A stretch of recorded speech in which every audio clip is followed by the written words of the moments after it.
اعوذ باللہ من الشیطان الرجیم بسم اللہ الرحمن الرحیم رب اشرح لی صدری ویسر لی امری واحلل عقدۃ من لسانی یفقهوا قولی ان اللہ وملائکتہ یصلون علی النبی یا ایھا الذین آمنوا صلوا علیہ وسلموا تسلیما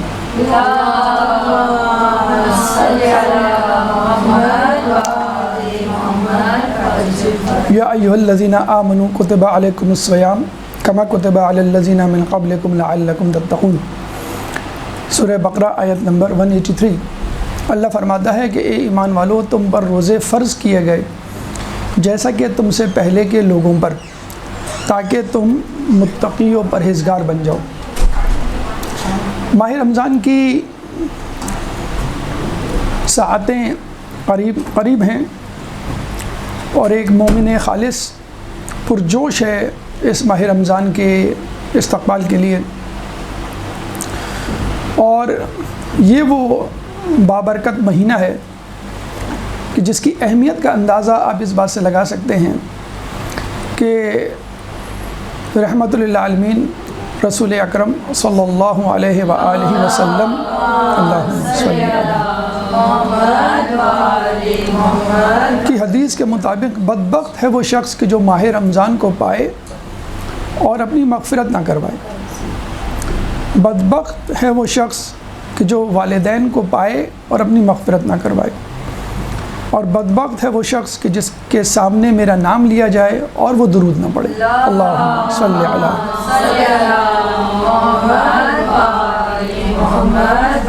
اور ایک جگہ اس حدیث کو یوں بھی روایت کیا گیا ہے کہ رسول اللہ ایک دفعہ مدینے میں ممبر کے اوپر قدم رکھ رہے تھے، تو پہلے زینے پہ جب قدم رکھا تو آمین کہا، دوسرے پہ قدم رکھا تو آمین کہا، اور تیسرے پہ قدم رکھا تو آمین کہا۔ جب استفسار کیا گیا تو آپ نے کہا کہ جبرائیل نے دعا کی تھی کہ بدبخت ہے وہ شخص کہ جو ماہ رمضان کو پائے اور بخشا نہ جائے، تو میں نے آمین کہی۔ بدبخت ہے وہ شخص جو اپنے والدین کو پائے اور ان کی خدمت کر کے اپنی مغفرت نہ کروائے، میں نے آمین کہی۔ اور بدبخت ہے وہ شخص کہ جس کے سامنے میرا نام لیا جائے اور وہ درود نہ پڑھے، میں نے آمین کہی۔ تو 3 مواقعوں پر جبرائیل نے دعا کی اور 3 موقعوں پر رسول نے آمین کہی۔ والدین آپ کے پاس، آپ کے سامنے دن بھر گھر میں ہوتے ہیں، اور درود پڑھنا بھی کوئی چندہ مشکل کام نہیں۔ مشکل کام ماہ رمضان، ایک تو یہ کہ سال میں ایک مرتبہ آتا ہے، نمبر 2 اس میں بھوک پیاس کی شدت کو سہا جاتا ہے، نمبر 3 دن میں تمام تر سرگرمیوں کو جاری و ساری رکھتے ہوئے اس روزے کو انجام دیا جاتا ہے۔ چنانچہ یہ ایک مشکل ٹاسک ہے، لیکن اس کا اجر بھی خود اللہ نے کہہ دیا کہ روزہ میرے لیے ہے، میں اس کی جزا دوں گا۔ یعنی والدین کی خدمت کے لیے یہ نہیں کہا لفظ، درود پڑھنے کے حوالے سے یہ نہیں کہا لفظ، یہ جملہ خدا نے کہ روزہ میرے لیے ہے، میں اس کی جزا دوں گا۔ یعنی اس کی افادیت اور صلے کا اندازہ ایک عام آدمی نہیں کر سکتا۔ اللہ کی رحمت اس ماہ رمضان میں اتنے عروج پر ہے کہ اس بات کا اندازہ اب اس بات سے لگا سکتے ہیں، اس کی اللہ کی رحمت کا اندازہ اس بات سے لگا سکتے ہیں کہ اللہ تعالیٰ ماہ رمضان میں روزانہ 1 لاکھ جہنمیوں کو جہنم کی آگ سے آزاد کرتا ہے افطار کے وقت۔ اور پھر شب قدر آنے پر جتنے لوگ ماہ رجب، ماہ شعبان اور ماہ رمضان میں آزاد ہو چکے ہیں جہنم کی آگ سے، اتنے ہی لوگ اور آزاد کرتا ہے۔ تو یقیناً بدبخت ہے وہ شخص جو ماہ رمضان کو پائے اور اپنی بخشش نہ کروائے۔ اب سوال یہ پیدا ہوتا ہے کہ وہ کون شخص ہے جو ایسا بدبخت ہو جو رمضان کو پانے کے باوجود اپنی بخشش نہ کروائے، یا وہ کیا شرائط ہیں کہ جن کو مد نظر رکھا جائے ماہ رمضان کو گزارا جائے، تو انشاءاللہ ہم بخشش کا پروانہ لے کر اس ماہ رمضان سے باہر آئیں گے۔ اور وہ ہدف ہے، وہ شرط ہے لعلکم تتقون، جس کا تذکرہ خود اللہ تعالیٰ نے سورہ بقرہ آیت نمبر 183 میں کیا ہے۔ تقوی اختیار کرو۔ اب یہ بات کہ تقوی کا تعلق ماہ رمضان سے کیوں، تو تھوڑی سی دیر کے لیے نفس کے اجزاء، کیونکہ تزکیہ نفس تقوی ہے، تقوی تزکیہ نفس ہے، تزکیہ نفس سے پہلے تجزیہ نفس، نفس کے کمپوننٹس اور اجزاء کو دیکھ لیجئے تو آپ کو سمجھ میں آ جائے گا کہ ماہ رمضان سے بہتر مہینہ کوئی نہیں نفس کی تحلیل اور تزکیے کے لیے۔ ہمارا نفس 4 اجزاء پہ مشتمل ہے، 4 کمپوننٹس۔ نمبر 1 شہوت، یعنی جسم کا آرام طلب کرنا، کھانا پینا سونا، گفتگو، حتیٰ کہ اور دیگر جسمانی لذتیں۔ نمبر 2 غضب، جسم کا نقصان سے دور ہونا، یعنی کوئی چیز آپ کو نقصان پہنچا رہی ہے آپ اس سے دور جاتے ہیں، مثلا بیماری ہے، مثلا حادثہ ہونے والا ہو، مثلا کوئی شخص آپ پہ حملہ کرنے والا ہو، کوئی چیز آپ کو ضرر پہنچا رہی ہو، گرم پانی، الیکٹرک شاک وغیرہ وغیرہ، جسم کا اپنے آپ کو نقصان سے بچانا، ڈیفنس کرنا، یہ کہلاتا ہے غضب۔ یہ دوسرا کمپوننٹ نفس کا۔ نمبر 3 عقل، کہ انسان یہ درک کرے، ڈیسائیڈ کرے کہ کب مجھے اپنے آپ کو کسی چیز سے بچانا ہے یا کب مجھے اپنے آپ کو کسی چیز سے لذت اٹھانے کے لیے تیار کرنا ہے۔ یعنی آگ ہے، وہ گرمی سردیوں میں آپ کو فائدہ پہنچا سکتی ہے، تپش آرام دہ ہو سکتی ہے، لیکن وہی آگ گرمی میں پریشان کن ہو سکتی ہے۔ ایک فاصلے تک آگ صحیح ہے، لیکن بہت زیادہ قریب ہو جائیں تو آپ کے لیے ضرر رساں ہے۔ تو یہ عقل فیصلہ کرتی ہے۔ وہم چوتھا کمپوننٹ جو کہ عقل کا اپوزٹ ہے، جو آپ کو منحرف کرتا ہے، انحراف۔ جیسے بچہ بعض اوقات کسی چیز کی ضد کرتا ہے اور وہ چیز اس کے لیے صحیح نہیں ہوتی، لیکن ہم جانتے ہیں کیا صحیح ہے کیا غلط ہے۔ مطلب سردیوں میں وہ آئس کریم کی ضد کرتا ہے تو ہم اس کو منع کرتے ہیں، چھری ہاتھ میں لیتا ہے ہم اس کو منع کرتے ہیں۔ تو وہم عقل کے اپوزٹ ہے۔ انسان ابتدائی دور میں شہوت پرست ہوتا ہے، یعنی پیدائش سے لے کے 7 سال تک اس کو کھانا پینا سونا شہوت کا غلبہ ہوتا ہے۔ اس کے بعد ہم دیکھتے ہیں 7 سال سے 14 سال تک وہ بچہ لڑکا بن جاتا ہے، بھاگ دوڑ، اٹھا پٹا، لڑائی جھگڑا، تو میں اور بہت زیادہ ایگریسو نیچر کا ہو جاتا ہے۔ یہ غضب کا کمپوننٹ اس پہ غالب ہوتا ہے۔ 14 سے 21 سال یہی بچہ سوچنے لگتا ہے، اپنے کیریئر سے متعلق سوچتا ہے، پڑھائی سے متعلق سوچتا ہے، صحیح غلط کے بارے میں سوچتا ہے، مذہب کے بارے میں سوالات کرتا ہے، شریک حیات کا انتخاب کرتا ہے۔ تو شعور کی منزل 7 سے 21، جب عقل پروان چڑھتی ہے۔ کچھ لوگ کہتے ہیں 18 سال، کچھ لوگ کہتے ہیں 21 سال۔ 21 کے بعد یوں سمجھ لیجئے اگر عقل، غضب، شہوت اپنے اپنے طور پر صحیح کام کرتی رہی ہیں، ان کی تربیت بہتر ہوئی ہے، ان کی گرومنگ، پالشنگ اچھی ہوئی ہے، تو پھر وہم عقل کے آڑے نہیں آتا۔ بہت مومن ہو، اسٹرانگ آدمی ہو تو اس کو بہکانے والے خود جرت نہیں کرتے کہ آ کے اس کو بہکائیں۔ شیطان ایک مومن کو بہکاتے ہوئے ڈرتا ہے یا نا امید ہو جاتا ہے۔ جیسے نوح علیہ السلام کی کشتی میں جب کشتی پار لگ گئی تھی کوہ جودی پہ، تو شیطان نے آگے یہی کہا تھا نا نوح علیہ السلام سے کہ بھئی اب تو جو لوگ آپ کے ساتھ ہیں وہ تو بہکیں گے نہیں، اور جن کو میں بہکا سکتا تھا وہ عذاب الہی کا شکار ہو گئے۔ تو بہت شکریہ، آپ نے مجھے ایک بہت لمبے عرصے تک چھٹی دے دی۔ ہاں اب ان کی نسلیں آئیں گی تو شاید میں دوبارہ فعال ہو جاؤں اور ان کو بہکاؤں۔ ایک مومن، جیسے کہ ہم نے پچھلے درس میں کہا کہ اگر وہ چاہتا ہے 15 شعبان میں سوچتا ہے کہ امام کا ظہور ہو گیا تو کیا ہوگا، کیا میں تیار ہوں، اگر نہیں ہوں تو میں کیا کروں، سال بھر ایسی بیٹھا رہا، زندگی گزار دی، تو اللہ تعالیٰ فوراً اس کے سامنے ماہ رمضان کا کریش کورس لے کر آتا ہے کہ تم 1 مہینے اپنا تزکیہ نفس کرو، انشاءاللہ تم امام کے لشکری بن جاؤ گے۔ اب جب رمضان آتا ہے تو انسان سوچتا ہے کہ میں اپنا تزکیہ نفس کہاں سے شروع کروں، یعنی کس چیز کو بہتر بناؤں؟ 4 کمپوننٹس ہیں، 4 اجزاء ہیں، شہوت، غضب، عقل، وہم. تو بس جس ترتیب سے یہ اجزاء انسان کی زندگی میں غلبہ کرتے ہیں، ڈومینیٹ کرتے ہیں، بس اسی ترتیب سے ان کو آپ شروع کریں. جیسے ہم کہتے ہیں نا بھائی پڑھائی کرو بیٹا، اب 6 سبجیکٹس ہیں، 8 سبجیکٹس ہیں، کون سا سبجیکٹ پہلے نکالوں؟ تو آپ وہ سبجیکٹ پہلے نکالتے ہیں کہ جو باقی سبجیکٹس بھی کور کر سکتا ہے، ایسا سبجیکٹ.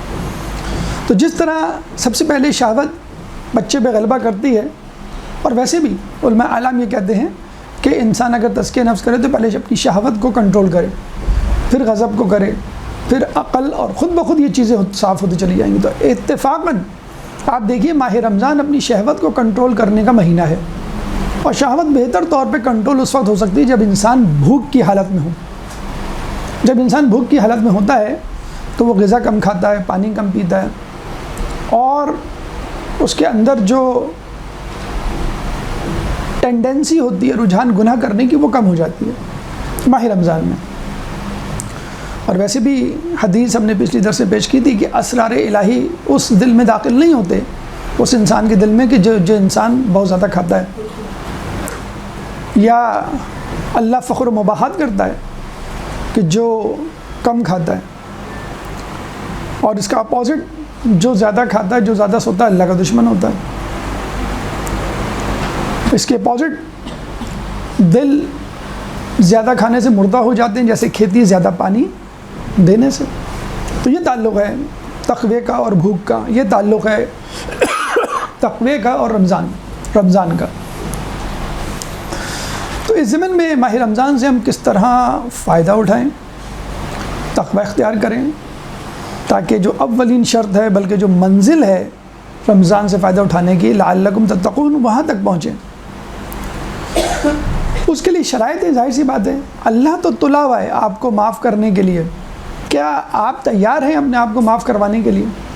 فقط بھوکا پیاسا رہنا ہی کافی نہیں ہوگا، ورنہ تو حدیث میں یہ کیوں کہا جاتا ہے؟ کتنے روزے دار ایسے ہیں جن کو بھوک پیاس کے سوا کچھ بھی حاصل نہیں ہوتا؟ یہ کیوں کہا جاتا ہے؟ کتنے عبادت گزار ایسے ہیں جن کو تھکن کے علاوہ کچھ نہیں حاصل ہوتا؟ اس کا مطلب ہے کچھ اور شرائط ہیں، کچھ اور لوازمات ہیں، تکلفات ہیں جن سے گزرنا ہے آپ کو. تو اس سے پہلے کے درس میں ہم نے 4 نکات آپ کے سامنے پیش کیے کہ جن کو ایڈاپٹ کر کے، حاصل کر کے، اپنا کر، ان طریقوں کو آپ تقوی کی منزل پہ پہنچ سکتے ہیں اور ماہ رمضان کو بہترین طور سے گزار سکتے ہیں. تو پہلے تو رمضان کی اہمیت آپ کے سامنے پیش کی گئی تھی، دوسرا منصوبہ بندی ماہ رمضان کی، تیسرا سحر خیزی یعنی سحری کرنا، فجر کی نماز شب، پھر فجر کے بعد جاگنا، یہ تمام لوازمات. اس کے بعد سحری سے لے کے افطار تک کس طرح آپ جو ہے وہ روزے کو گزاریں. آج باقی 4 نکات، 4 طریقوں کی طرف آپ کی توجہ مبذول کروائی جائے گی کہ جن کو اپنا کر انشاءاللہ آپ تقوی کی منزل پر پہنچ سکتے ہیں اور اپنے رمضان کو بہترین طور پہ گزار سکتے ہیں. درود پڑھ دیں محمد والے محمد پر.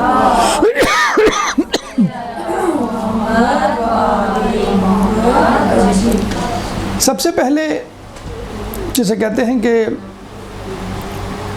وہ طریقہ کہ جس میں ہم خود ماہ رمضان کے ساتھ ساتھ جس کی ہم تیاری کرتے ہیں، جس کے منتظر ہوتے ہیں، اور وہ چیز ایسی ہے کہ جس کو اگر نکال دیا جائے تو ایسا ہے کہ جیسے انگوٹھی میں سے نگینہ نکال دیا جائے، اور وہ ہے افطاری. لیکن افطاری کو صحیح طور پہ طبی طریقے سے، شرعی طریقے سے آرگنائز کیا جائے، نبھایا جائے، کیا جائے تو انشاءاللہ اس سے وہی فائدے ہوں گے جو کہ درکار ہیں. افطاری کے حوالے سے نہیں، بس افطاری کے حوالے سے پہلی بات کہ کیا مینیو ہو، کس طرح کیا جائے. ایک جو سوال، ایک ایشو آج کل اٹھا ہوا ہے کہ افطاری باہر کی ہو کہ گھر کی ہو یا مکس ہو. اصولاً باہر کی ہو تو مردوں کا منہ بن جاتا ہے، عورتیں خوش ہو جاتی ہیں کہ ابھی ہمارے اوپر سے بلا ٹل گئی، اور مرد جو ہے اپنی جیب کی طرف دیکھنے لگتے ہیں۔ تو پہلے اس کو دیکھ لیا جائے طبی نقطہ نگاہ سے، شرعی نقطہ نگاہ سے، کہ گھر کی چیز اور باہر کی چیز میں کیا فرق ہے، کیا فائدہ مند ہے باہر کا کھانا، باہر کی چیز، باہر کی افطاری، جو کہ اب کراچی میں اسپیشلی بہت ٹرینڈ بن گیا ہے، بہت سی دکانوں پہ اتنا رش ہوتا ہے کہ لگتا ہے افطاری فری مل رہی ہے، جب جائیں تو پتہ چلتا ہے کہ بھائی پیسے دینے ہیں۔ تو دیکھیں، بازاری ورسز گھریلو افطاری، ان کا تقابل ہو جائے تو 5 ایسے فوائد ہیں جو ہمیں نظر آتے ہیں جو گھر کی افطاری میں ہے، باہر کی افطاری میں نہیں۔ آپ یوں بھی کہہ سکتے ہیں کہ 5 ایسے فائدے ہیں جو گھر کے کھانے میں، گھر کی چیز میں ہیں، باہر کی چیز میں نہیں۔ سب سے پہلے طہارت۔ گھر کی چیز میں طہارت ہے، باہر کی چیز میں طہارت نہیں۔ اور طہارت یہ لفظ جان بوجھ کے استعمال کیا گیا ہے، ورنہ ہم صفائی بھی کہہ سکتے تھے کہ باہر کی چیز صاف نہیں ہوتی، گھر کی چیز صاف ہوتی ہے۔ طہارت صفائی سے بڑھ کے ایک چیز ہے۔ صفائی میں تو یہ ہے کہ آپ نے پانی سے دھو لیا اور بظاہر وہ صاف نظر آنے لگی اور آپ نے اس کو پکا لیا۔ طہارت کیا ہے کہ نہ صرف آپ نے چیز کو دھویا، اپنے آپ کو بھی دھویا اور شرعی طریقے سے دھویا، یعنی باوضو ہو کر آپ نے اس کو پکایا۔ بہت ساری خواتین ہیں گھر میں جو وضو کر کے کھانا پکاتی ہیں، حتیٰ کہ وضو کر کے چائے بناتی ہیں، اس کا اثر ہی کچھ اور ہوتا ہے۔ طہارت یعنی صفائی تو ہے، طہارت کے ساتھ اگر آپ کوئی چیز پکائیں تو کھانے والوں پہ اس کے اثرات مرتب ہوتے ہیں۔ شیخ مرزا انصاری کی، جن کے بارے میں کہا جاتا ہے کہ ائمہ معصومین کے بعد اگر کسی شخص کو سب سے زیادہ علم تھا تو وہ شیخ مرزا انصاری۔ جب وہ مقام مرجعیت پر پہنچے اور لوگ بے تحاشا والہانہ جوش و خروش کے ساتھ آپ کے گھر پہنچے اور آپ کی والدہ کو مبارکباد دی کہ آپ کا بیٹا مرجعیت کے مقام پر پہنچ گیا، تو والدہ نے بغیر کسی حیرانگی کا اظہار کیے ہوئے کہا کہ اگر میرا بیٹا نبوت کا بھی دعویٰ کر دیتا تو مجھے کوئی حیرانگی نہیں ہوتی، کیونکہ میں نے اس بیٹے کو، بچے کو بغیر وضو کے دودھ تک نہیں پلایا، باقی چیزیں تو بہت دور کی بات ہے۔ تو یہ ہیں وہ طہارت کے اثرات جو ایک بچے میں نمودار ہوتے ہیں، جس کا عموماً خیال نہیں کیا جاتا ہے اور جس کی اہمیت صفائی سے زیادہ ہے۔ تو دکاندار سے ہم صفائی کی توقع نہیں کرتے تو طہارت کی کیا توقع کریں گے؟ وہ تو خود ہاتھ منہ دھونے کا روادار نہیں، تو وہ چیزیں کیا دھوئے گا؟ لوگوں کی کچن، یعنی ریسٹورنٹس والوں کے کچن آپ جا کے دیکھیں تو آپ کو کراہیت آ رہا ہے آپ باہر کا کھانا کھانا۔ بڑے بڑے ہوٹلز کی ہم بات کر رہے ہیں، کھانا کھانا چھوڑ دیں۔ تو طہارت جو کہ گھر میں ممکن ہے، باہر ممکن نہیں، باہر کے کھانے میں ممکن نہیں۔ افطاری کے حوالے سے ایک بات ہو گئی۔ دوسرا فائدہ، دوسرا پوائنٹ، صحت۔ دیکھیں، باہر کی چیز کے تازہ ہونے کی کوئی گارنٹی نہیں، اس کو تو چیز بیچنی ہے، آلو سڑنے لگے، ٹماٹر سڑنے لگے، گوشت خراب ہونے لگے تو وہ فوراً اس کو ڈش میں ڈال کر پکا کے لوگوں کو کھلانے کی کوشش کرے گا کہ کسی طرح یہ کنزیوم ہو جائے اور یہ جو ہے چیز ختم ہو جائے۔ درود پڑھ دے محمد والے ہوں گے۔ تو تازگی ایک بہت بڑا عنصر ہے۔ گھر میں جب کوئی چیز آتی ہے تو ہم کوشش کرتے ہیں کہ تازہ چیز لے کر آئیں، اناج ہو، سبزی ہو، پھل ہو، بہت دیکھ بھال کے لائے جاتے ہیں، پھر ان کو پکانے کی باری آتی ہے۔ تو وہاں تو آپ کو نہیں معلوم کہ سموسے کے اندر جو آلو ڈالا ہے اس کو دھویا بھی ہے کہ نہیں، چھلکے کے ساتھ ہے کہ بھی نہیں۔ کبھی آپ بن کباب کھول کر حالات دیکھ لیں اندر کے۔ اچھا، جو آپ کو لال لال نظر آ رہا ہے، آپ کو کیا معلوم یہ کیچپ ہے یا کچھ اور ہے، کس کیمیکل سے آپ کو بنا ہے۔ اچھا، اب آپ یہ بھی کہہ سکتے ہیں یہ کینڈ ہے، امپورٹڈ ہے، پریزرویٹو فوڈ ہے، جیسے ہمارے یہاں بہت سارے فرائیڈ آئٹمس، چکن نگیٹس اور کٹلس وغیرہ آ گئے ہیں۔ دیکھیں، اس میں بھی نا پریزرویٹو ہوتے ہیں۔ فوڈ پریزرویٹو، ایک one of the food preservative is nitrosamine, جس کے بارے میں کہا جاتا ہے کہ وہ کینسر کرتا ہے۔ مغربی ممالک میں معدے کا کینسر، آنتوں کا کینسر بہت کامن ہے، وہاں اگر کسی کو اسٹول میں بلڈ آ جائے تو جو پہلی چیز ذہن میں آتی ہے وہ یہ کہ اس کو کینسر ہے. پریزرویٹو فوڈ کا، اسکینڈ فوڈ کا سب سے بڑا، سب سے common side effect cancer of intestine, cancer of GIT. تو دونوں جگہ سے آپ سینڈوچ بنے ہوئے پھنسے ہوئے. اگر آپ کھلی ہوئی چیز کسی ٹھیلے سے، دکاندار سے لیتے ہیں، پھر بھی اس کا بھروسہ نہیں، اس نے دھویا کہ نہیں، تازہ ہے کہ نہیں، کیونکہ وہ تو جب مسالے اس میں لگ جاتے ہیں اور وہ آپ کی غذا میں شامل ہو جاتے ہیں تو وہ پتہ نہیں چلتا کہ یہ چیز جو ڈالی گئی تھی وہ صحیح تھی کہ نہیں. اگر آپ یہ کہیں گے نہیں تو کینڈ فوڈ ہے، پریزرویٹو فوڈ کے طور پہ ہم نے لیا ہے، پھر اس کو ایکسپائری ڈیٹ بھی چیک کی تھی ہم نے، بہت بات کی ہے، تو یہ تمام چیزیں جو ہیں، درود پڑھ دے محمد والے، پریزرویٹو اگر ہوں تو بھی ہم نے کہا کینسر کا خطرہ ہے. تو دونوں جگہ سے آپ رسک پر ہیں. تو بہتر یہی ہے کہ جو بھی چیز بنائیں وہ آپ باہر سے لے کر آئیں، اس کا را مٹیریل تازہ لے کر آئیں، دیکھ کر لائیں، اچھی طرح دھوئیں، طہارت کے ساتھ اس کو بنائیں. صحت کی بات ہو گئی. پھر تیسری چیز وہ جسے کہتے ہیں نا کہ بھئی لوگ کہتے ہیں کہ مقامی چیز یا امپورٹڈ چیز، تو بھئی سیدھی سی بات ہے، مقامی چیز، مقامی کھانا، باہر کا کھانا وہ انفیکشن کرتا ہے، فوڈ پوائزننگ کرتا ہے، اور باہر کا کھانا یعنی پریزروڈ فوڈ جو ہوتا ہے وہ کینسر کرتا ہے. تو بہتر یہ ہے کہ آپ گھر لا کے خود اس کو بنائیں.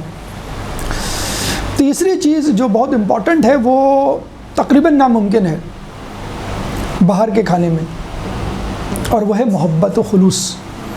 جس محبت و خلوص سے گھر کا کھانا بنایا جاتا ہے، ایک بیوی اپنے شوہر کے لیے، ایک ماں اپنے بچے کے لیے، ایک بہن اپنے بھائی کے لیے، اس خلوص کا کوئی نعم البدل باہر کے کھانے میں ہو ہی نہیں سکتا.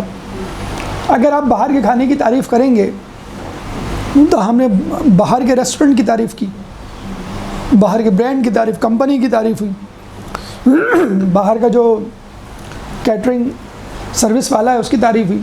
لیکن جب آپ نے گھر کی تعریف کی تو آپ نے اپنی بیگم کی تعریف کی، آپ نے جو ہے وہ اپنی والدہ کی تعریف کی، اپنی بہن کی تعریف کی.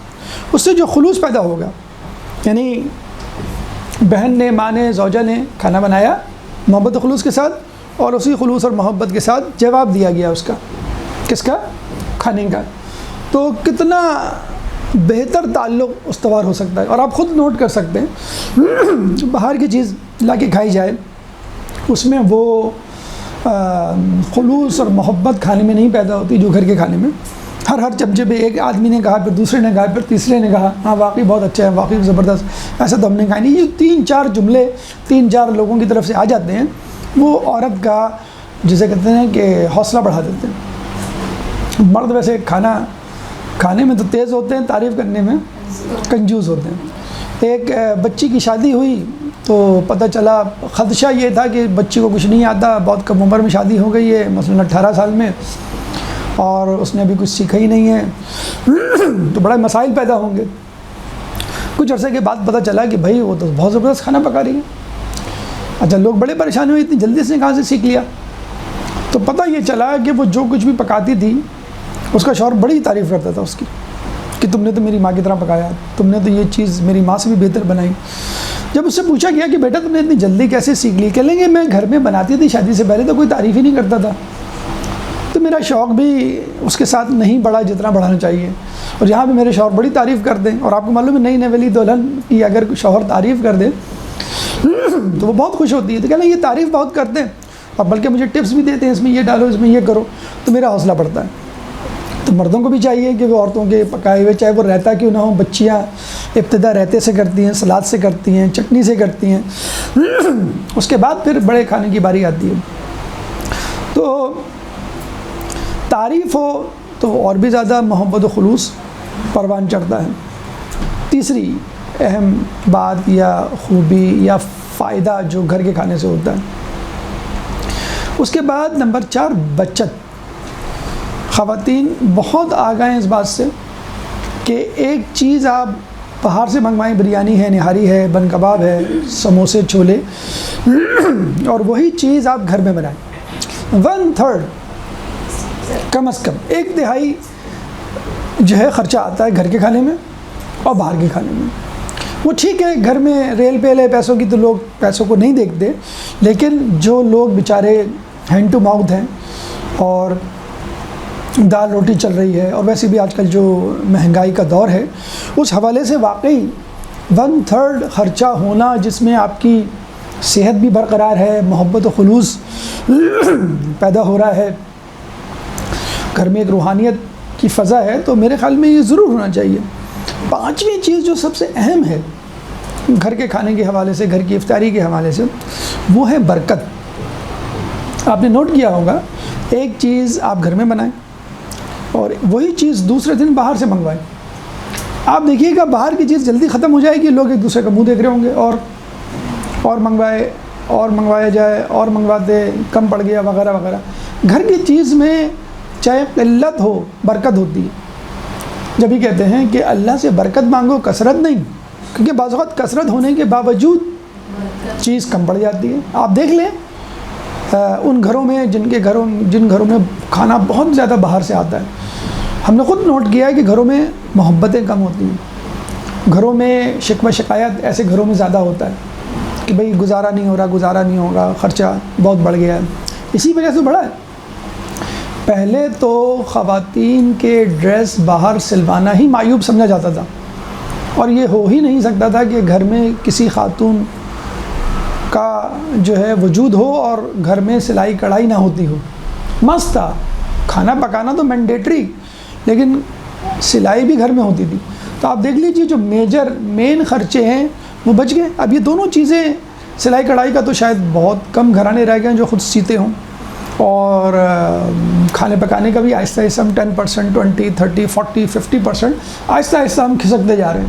یعنی افطار کی مثلا ایک چیز باہر سے آ گئی، باقی چیزیں اس رمضان کو 2 چیزیں باہر سے آ گئیں، پھر 3، پھر ساری افطاری جسے کہتے ہیں کہ باہر سے آنے لگی، اور لوگ جو ہے وہ بس فون کر لیتے ہیں۔ ایک تو ہمارے پاس بہت آ گئے ہیں وہ ایپس، بچے جو ہے وہ بٹن دبا کے منگا لیتے ہیں، ان کی غلطی سے بٹن دب گیا تھا اور کھانا آ گیا۔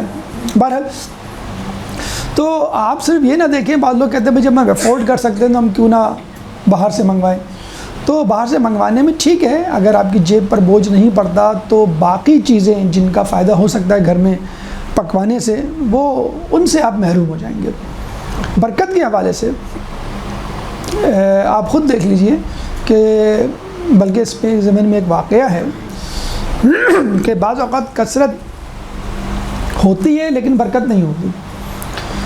کہ 1921 میں برلن کی یونیورسٹی میں ایک پروفیسر تھا، لیو ڈیلوس اس کا نام تھا، اور فلسفی تھا، اور اس کو بہت شوق تھا لوگوں کی لائف اسٹائل، زندگی کے بارے میں کھوج لگانے کا۔ تو وہ نوٹ کرتا تھا کہ جس ٹرین میں وہ جاتا ہے کہ وہاں پہ جو لوگ بیٹھے ہوتے ہیں بڑے اداس ہیں، تو پتہ چلا کہ بھئی بے روزگاری زیادہ ہے، مہنگائی زیادہ ہے، خرچے زیادہ ہیں۔ اور جب وہ اپنی یونیورسٹی آتا تھا، وہاں پہ جو اس کے جیسے اچھے کھاتے پیتے لوگ تھے ان کے ساتھ بیٹھتا تھا، وہ بھی یہی کہتے تھے کہ خرچہ زیادہ ہے، مہنگائی زیادہ ہے، بے روزگاری بہت ہو گئی ہے۔ نہیں، بلکہ وہ یہ کہتے تھے کہ پیسے زیادہ ہیں لیکن پورا نہیں پڑتا۔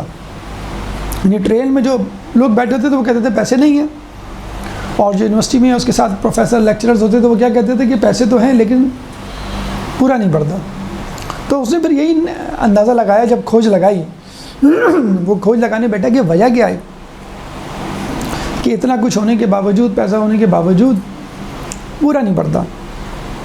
تو کہتے ہیں اس کے گھر میں فلسفی لوگ تو آپ کو معلوم ہے ہر قسم کتابیں پڑھتے ہیں، ہر مذہب سے کچھ حاصل کرتے ہیں، تو قرآن پڑھا ہوا تھا اس کے پاس۔ تو قرآن کھولا، اتفاق سے جو آیت اس کی نظر پڑی وہ تھی الہاکم التکاثر حتی زرتم المقابر، کہ تم کو ہلاکت میں ڈالا ایک دوسرے کے مال میں سبقت لے جانے کی کثرت میں۔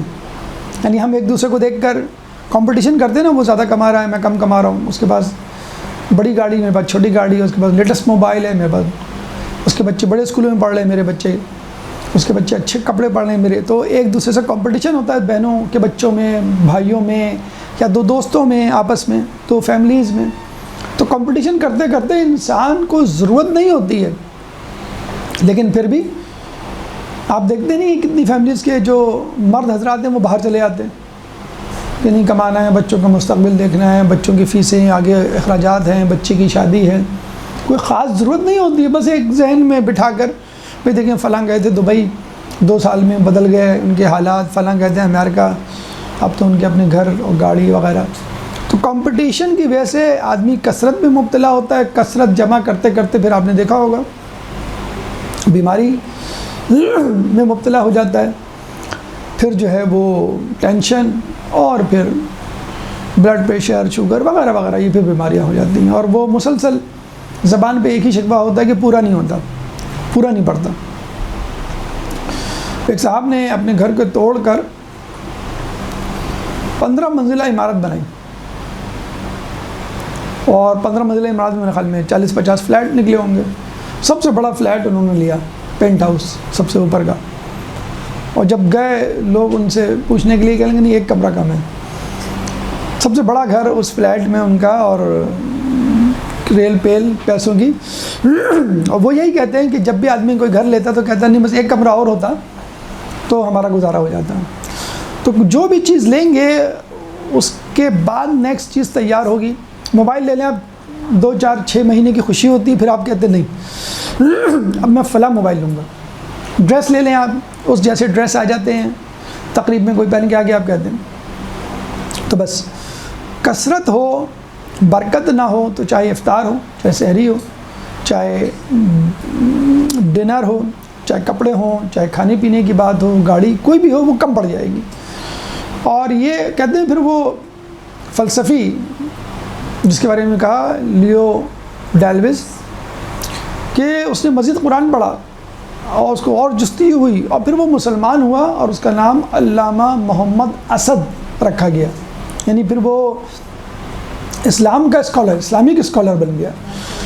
تو یہ ہے ہلاکت جو کہ کثرت سے پیدا ہوتی ہے، لیکن برکت کبھی بھی ہلاکت میں نہیں ڈالتی، چاہے چیز تھوڑی کیوں نہ ہو۔ تو کبھی آپ نوٹ کیجئے، افطاری آپ گھر میں بنائیں، چاہے تھوڑی ہو، اس میں برکت ہوگی، اور افطاری باہر کی ہو چاہے زیادہ کیوں نہ ہو، اس میں برکت نہیں ہوگی۔ تو یہ ایک چھوٹا سا تقابل ہوا بٹوین گھر کی افطاری اور باہر کی افطاری۔ اب آئیے ہم افطاری کیسے شروع کریں۔ تو کھانے پینے کو چھوڑ کے پہلے تو بات ہمیں یہ کرنی چاہیے کہ کون سی دعا پڑھیں، کون سے اذکار پڑھیں۔ ہمیں مینیو کی فضا فکر ہوتی ہے، خاتون خانہ کچن میں ہوتی ہیں آخر وقت تک، جب تک اذان نہ ہو جائے، جب تک ٹائم نہ ہو جائے۔ مرد حضرات واٹس ایپ پہ یا ٹی وی جب اذان ہوتی تب وہ اچھل کر اور بھاگ کر آتے ہیں، بھائی حالانکہ ہونا ہی چاہیے 5-10 منٹ پہلے سب گھر والے ٹیبل پہ جمع ہو جائیں، 5 منٹ پہلے، ٹھیک ہے 15 منٹ پہلے نہیں، 5 منٹ پہلے، جو دعائیں کم از کم سکون سے پڑھ لیں، جو اذکار ہیں کم از کم، دعائیں قبول ہوتی ہیں، جو اہم ترین اوقات ہیں دعاؤں کی قبولیت کے، اس میں ایک افطار کے وقت بھی دعا ہے۔ ایک تو ہم افطار میں بالکل عین وقت پر دھاوا بولتے ہیں، اور جب دھاوا بولتے ہیں تو ہمیں بسم اللہ تک پڑھنا یاد نہیں رہتا، بڑا مطلب افسوس کا مقام ہے۔ دعائیں تو بہت دور کی بات ہے۔ تو پہلی بات تو یہ کہ اس ذکر و اذکار کو یاد رکھیں افطار سے پہلے۔ یہاں پہ ہم ایک میڈیکل پوائنٹ آف ویو سے جو افطار کا مینیو ہے وہ تھوڑا سا ڈسکس کر لیں، کیونکہ بہرحال آدمی کا جسم صحت یا صحت اچھی ہوگی تو پھر ذہن اچھا ہوگا، ذہن اچھا ہوگا تو اس کی روح یا نفس اچھا ہوگا۔ جب آدمی بہت زیادہ بھوکا ہوتا ہے تب بھی پریشان ہوتا ہے، بہت زیادہ کھا لے، جو عموماً لوگوں کے ذہنوں میں کانسیپٹ ہوتا ہے نا، بھئی یہ روزے میں تو یہ کام نہیں ہوا، روزے کے بعد دیکھیں گے، پڑھائی وڑھائی کی چیز ہو یا کوئی بھی کام ہو تو ہم کیا کہتے ہیں کہ روزے کے بعد دیکھ لیں گے۔ تو آپ نے نوٹ کیا ہوگا روزے کے بعد اور زیادہ سستی ہوتی ہے، یعنی اتنا ہوتا ہے کہ دسترخوان سے اٹھنے کا جی نہیں چاہتا، جی چاہتا ہے کہ ہم کہاں جا رہے ہو، ہاتھ دھونے، میرے بھی ہاتھ دھو کے لے آؤ کہ ہم بس نہ چلے تو ان کو۔ اور کچھ لوگ تو وہیں لیٹ جاتے ہیں تکیہ لے کے، زیادہ زیادہ جو اٹھا سکتے ہیں وہ ریموٹ اٹھا سکتے ہیں بس ٹی وی کا۔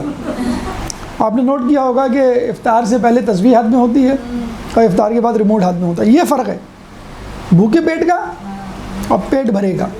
جو ہم کہتے ہیں نا کہ بھئی نہیں کھائیں گے تو کچھ ذہن، نہیں کھائیں گے تو ذہن میں خناس سمائے گا، اب شیطانی سوچے، شیطان تو نہیں آئے گا، وہ تو بند ہے، شیطانی سوچے آئیں گی۔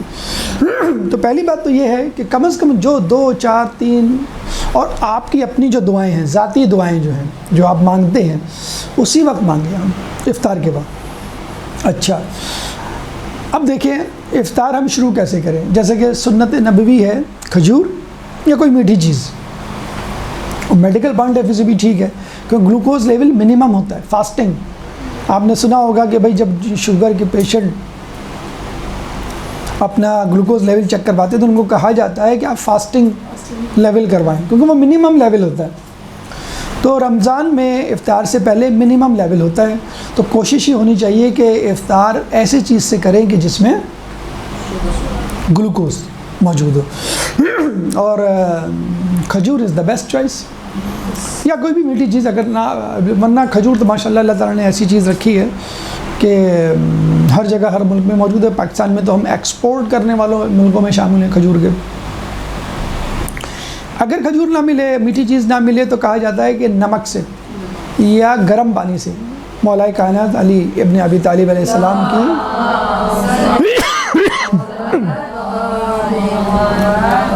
کی سنت کہ گرم پانی سے.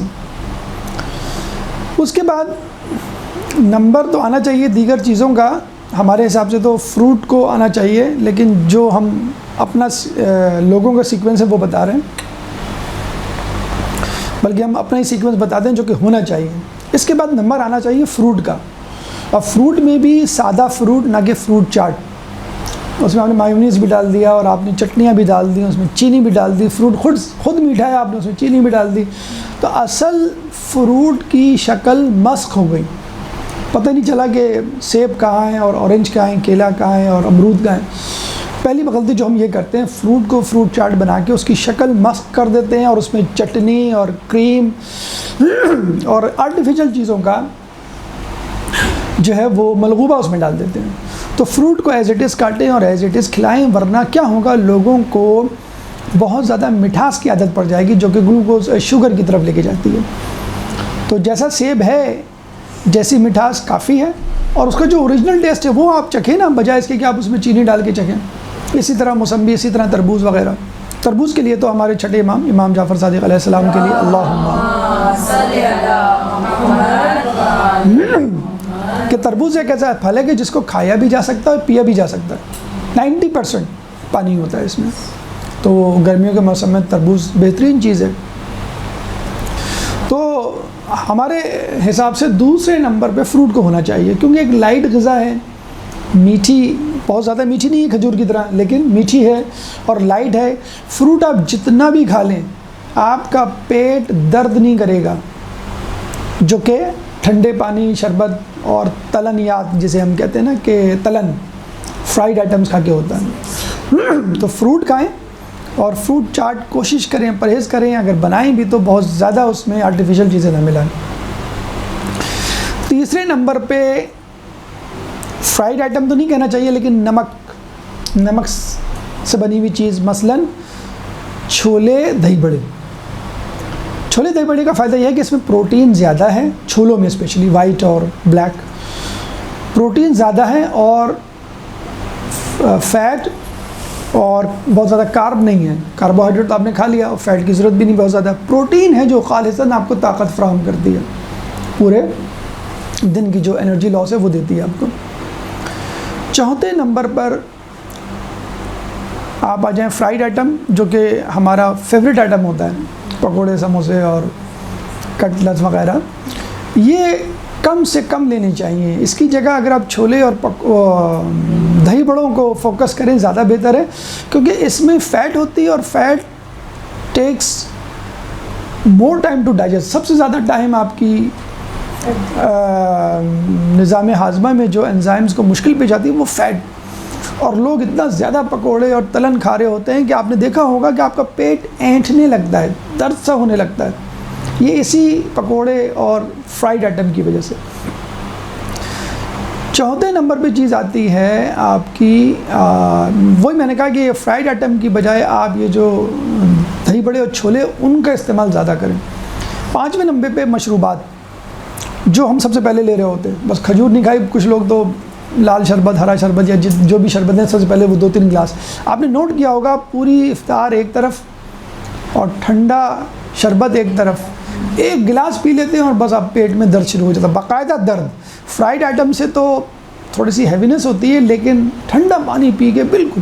لیکن اب مولا نے کیوں یہ ریت قائم کی کہ وہ نیم گرم پانی سے روزہ کھولتے تھے. کہتے ہیں کہ جب گرم پانی یا گرم چیز آپ کے پیٹ میں جاتی ہے تو بلڈ فلو بڑھ جاتا ہے، خون کی رگیں پھیل جاتی ہیں. اور اس کا الٹا اس وقت ہوتا ہے جب آپ ٹھنڈا پانی ٹھنڈا شربت پیتے ہیں تو خون کی رگیں سکڑ جاتی ہیں اور انزائم اور رطوبتیں جو معدے کی ہیں وہ کم ہو جاتی ہیں، تو جو کچھ ہوتا ہے وہ ڈائجسٹ نہیں ہو پاتا. تو ٹھنڈا پانی پی کے ہم بلاک کر دیتے ہیں، رکاوٹیں ڈال دیتے ہیں انزائمز اور رطوبتوں میں، اور معدہ ڈائجسٹ نہیں کر پاتا. اس کی جگہ آپ گرم چیز یعنی سوپ ہے، یخنی ہے، چائے ہے اور حریص. حریص از دا بیسٹ. عرب کنٹریز میں حریص بنایا جاتا ہے جو حلیم جیسا ہوتا ہے، اناج سے بنتا ہے، اور وہ گرم گرم لوگ جو ہے وہ عموماً اس اسٹائل یہ ہوتا ہے کہ آپ کھجور وغیرہ کھائیں، روزہ افطار کریں. روزہ جیسے آپ نے افطار کر لیا اس کے بعد حریص کھائیں. آپ روزانہ ایک بول بنا کے یا سوپ بنا کے رکھ دیں. اگر سوپ روزانہ نہیں کھایا جا رہا تو حریص بنا لیں، حلیم کی طرح کا ہوتا ہے، اس کی ریسیپی مل جائے گی آپ کو. ایک تو توانائی آتی ہے، اس میں اناج ہے، پروٹین ہے، نمبر 1. نمبر 2 گرم چیز ہے اور وہ آپ کے معدے کو خون سے بھر دے گا، یعنی خون کا بہاؤ بڑھے گا، ڈائجسٹو انزائم زیادہ آئیں گے، آپ ڈائجسشن زیادہ ہوگی.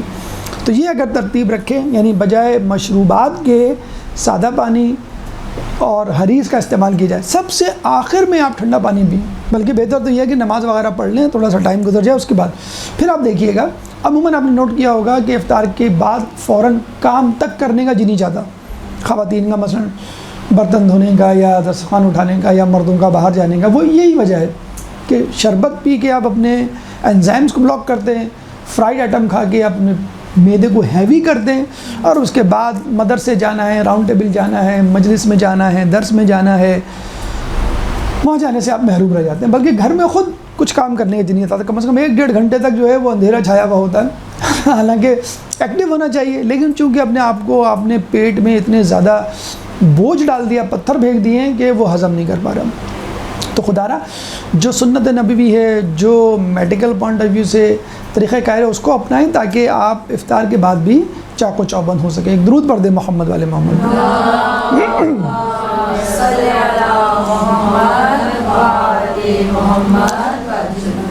پانچویں 4 چیزیں ہم پہلے کے درس میں بیان کر چکے ہیں. یہ 5ویں چیز، چھٹا طریقہ ماہ رمضان کو بہترین بنانے کا، جاگنا.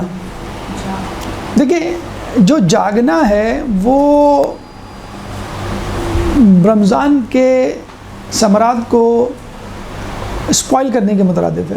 لوگوں کو بڑا شوق ہوتا ہے رات میں شب بیداری کا کہ رات بھر جاگیں گے، جتنا جاگیں گے اتنا فائدہ ہے، دن بھر سوئیں گے، روزہ گزرے گا. اگر پڑھائی ہے یا کوئی ضروری کام ہے تو ٹھیک ہے، ورنہ لہو و لعب کے لیے، نائٹ میچز کے لیے، ڈراموں کے لیے، خدا نخواستہ گپ شپ کی محفلوں کے لیے، شاپنگ کے لیے، تو پھر ایسے جاگنے سے نہ صرف یہ کہ رات کی برکت ختم ہوگی، گناہوں کا انبار ہوگا، آپ کی سحری، نماز شب، نماز فجر سب کچھ خطرے میں پڑ جائے گا. تو چھٹی اہم چیز یہ ہے کہ جلد سونے کی، یا کم از کم جو روٹین ہے 12-11 بجے کا جو بھی ہے اس کی عادت ڈالیں جو رمضان سے پہلے تھا. بہت ضروری ہے تو وہ ایک الگ بات ہے. دوسری اہم چیز جاگنے کے بعد وہ ایک کھانے کا مسئلہ. لوگ پریشان ہوتے ہیں کہ ماہ رمضان کا کھانا وہ پورے مہینے گزر جاتا ہے، ڈیسائیڈ نہیں ہو پاتا کہ افطار کے ساتھ کھانا کھائیں، افطار کے بعد کھانا کھائیں، 1 گھنٹے کے بعد کھائیں، کھانا کھائیں بھی نہیں کھائیں. دوسرے تیسرے عشرے میں پتہ چلتا ہے کہ کھانا چاہیے کہ نہیں کھانا چاہیے. اس کا سمپل سا طریقہ یہ ہے کہ اگر کھانا ہیوی ہے تو نہ کھائیں، اور پھر ڈائریکٹ افطاری کے بعد سحری کر لیں، کچھ گھروں میں ہوتا ہے، یا پھر افطار کو ہلکا کر کے آپ کھانا کھا لیں. تیسری اہم چیز جو خواتین سے متعلق ہے وہ ہے شاپنگ. عموماً ماہ رمضان میں شاید 10 دنوں میں ایسا نہ ہو شروع کے، لیکن بعد میں آپ نے دیکھا بازار کھل جاتے ہیں، اور پھر جو ہے وہ جو برکتیں شروع ہوئی تھیں وہ آہستہ آہستہ ختم ہونے لگتی ہیں. تو شاپنگ کے حوالے سے، بازار کے حوالے سے حدیث میں ہے کہ بازار دنیا کے، زمین کے بدترین ٹکڑے ہیں، یہ شیطان کے میدان ہیں. تو بدترین، اور مسجدوں کو بہترین ٹکڑا کہا گیا ہے. تو اب اسی اندازہ لگا لیں کہ بازار جانا، اور پھر وہاں پہ جو بے پردگی ہے بے پردہ خواتین کی، وہ مطلب جیسے کہتے ہیں نا نور علی نور، تو ظلم علی ظلم. ایک تو بازار کو بدترین ٹکڑے کہا گیا، اور پھر بے حجابی اور دیگر لغویات لغو و لعب. مشورہ یہ ہے، تجویز یہ ہے کہ جو شاپنگ کرنا چاہے وہ ماہ رمضان سے کر لی جائے پہلے، کیونکہ جو عید کی شاپنگ کے لیے سامان آنا ہوتا ہے اس کو جگہ بنانے کے لیے جو پرانی چیزیں ہیں وہ سیل لگائی جاتی ہیں شعبان کے مہینے میں، آپ نے نوٹ کیا ہوگا. تو رمضان سے پہلے سیل لگتی ہے، آپ اپنی خواہش پوری کر لیں، جو بھی لینا لے لیں. اس کے باوجود اگر آپ کہیں گے نہیں بھی بات سمجھ میں نہیں آ رہا، ہمیں تو نئی چیز چاہیے، تو رمضان میں آپ روزے کے دوران جائیں شاپنگ کرنے. ایک تو رمضان دکاندار آپ سے جھوٹ نہیں بولے گا، تھوڑا سا خیال کرے گا اپنے روزے کا، نمبر 1. نمبر 2، خود آپ بھی ٹو دا پوائنٹ شاپنگ کریں گی. آپ جو ہے وہ ونڈو شاپنگ جسے کہتے ہیں نا، پورے بازار کا چکر لگانا، یہاں بھی دیکھ لیں، حیدری بھی چلے جائیں، لادو کھیت بھی چلے جائیں، اور جو ہے بولٹن مارکیٹ، طارق روڈ، لیاقت مارکیٹ گھومنے، اور پھر جو ہے وہ ڈیسائیڈ کریں کہ ہمیں کیا لینا ہے. آپ نہیں جائیں گے. اچھا، ماہ رمضان میں بھی بیسٹ ٹائم کیا ہے روزے میں؟ افطار سے پہلے 1 گھنٹہ 2 گھنٹہ، بالکل جسے کہتے ہیں نا کہ حالت نزا ہوتی ہے، کوئی بات نہیں. آپ بالکل ٹو دا پوائنٹ دکان پہ جائیں گے، ٹو دا پوائنٹس وہ کریں گے، سیل خریداری، اور پھر واپس آ جائیں گے. افطار ساتھ لے کے جانا پڑے گا. نہیں، وہ جب اذان ہو رہی ہوتی ہے اہل سنت برادران کی تو روڈ بالکل خالی ہوتا ہے، تو 5 منٹ میں آپ مشرق سے مغرب جا سکتے ہیں، گھر تو بہت دور کی بات ہے. اور اب پھر آخری بات کہ اگر آپ کہیں نہیں سر ہمیں تو جانا ہی رات میں، مزہ ہی انجوائمنٹ، مزہ ہی جو ہے وہ رات کا ہے، جس نے چاند رات یا رات کی شاپنگ نہیں کی رمضان میں تو مزہ ہی کیا. تو اس کا طریقہ یہ ہے کہ تو پھر آپ 10 لاکھ مرتبہ تسبیح پڑھیں. 10 لاکھ؟ جی، دوران شاپنگ. حدیث میں ہے کہ جو شخص بازار میں 1 تسبیح پڑھتا ہے اس کو 10 لاکھ تسبیح کا ثواب ملتا ہے. سبحان اللہ. 1 تسبیح، یعنی آپ نے 1 درود پڑھا پورے بازار میں 1 مرتبہ، 10 لاکھ درود. تب آپ اندازہ لگا لیں کہ کتنا ثواب ملے گا.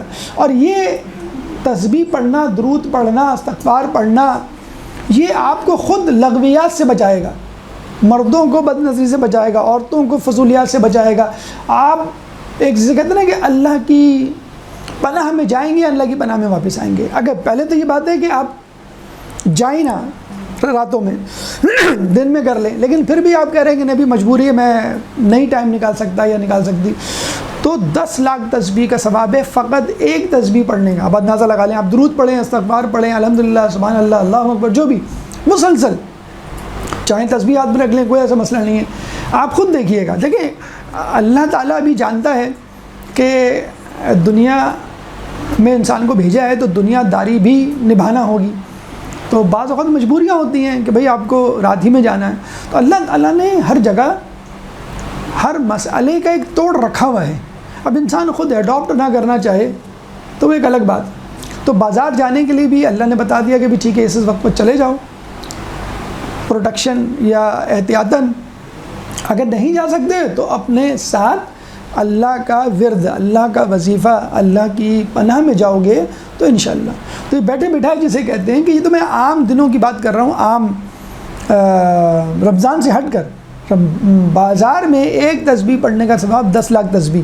اور آپ کو معلوم ہے، ہم فرض کر لیں کہ آپ الحمدللہ کہتے ہیں، اب جو قرآن کی آیت کا حصہ بھی ہے وہ آپ نے سنا بھی ہوگا کہ اگر 1 آیت پڑھیں گے تو 1 قرآن کا ثواب. اگر آپ فرض کر لیں فاتحہ پڑھ رہے ہیں، توحید پڑھ رہے ہیں، کوئی بھی سورہ پڑھ رہے ہیں بازار میں، تو 1 آیت پر 1 قرآن کا ثواب، اور پھر 1 قرآن ملٹیپلائی بائی 10 لاکھ، تو آپ کو 10 لاکھ قرآن پڑھنے کا ثواب مل گیا. 1 آیت پڑھنے پر 1 قرآن تو ہے، 10 لاکھ مرتبہ قرآن. اب اس کا مطلب یہ نہیں کہ آپ بازار چلے جائیں کہ میں عبادت کرنے جا رہی ہوں اور وہاں جا کے، لیکن یہ بتایا جا رہا ہے کہ اگر آپ جائیں تو اس سے ضرور استفادہ کریں.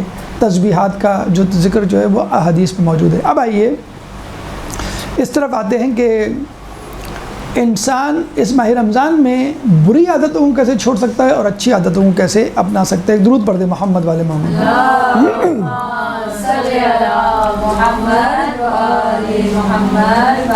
دیکھیں بیسیکلی ماہ رمضان ایک روٹین سے ہٹ کر عبادت ہے. آپ نے دیکھا ہوگا آپ 7 بجے 8 بجے اٹھتے ہیں اس کے لیے، آفس کے لیے، اسکول جانے کے لیے، کہیں جانے کے لیے، تو ناشتہ بھی نہیں کیا جاتا.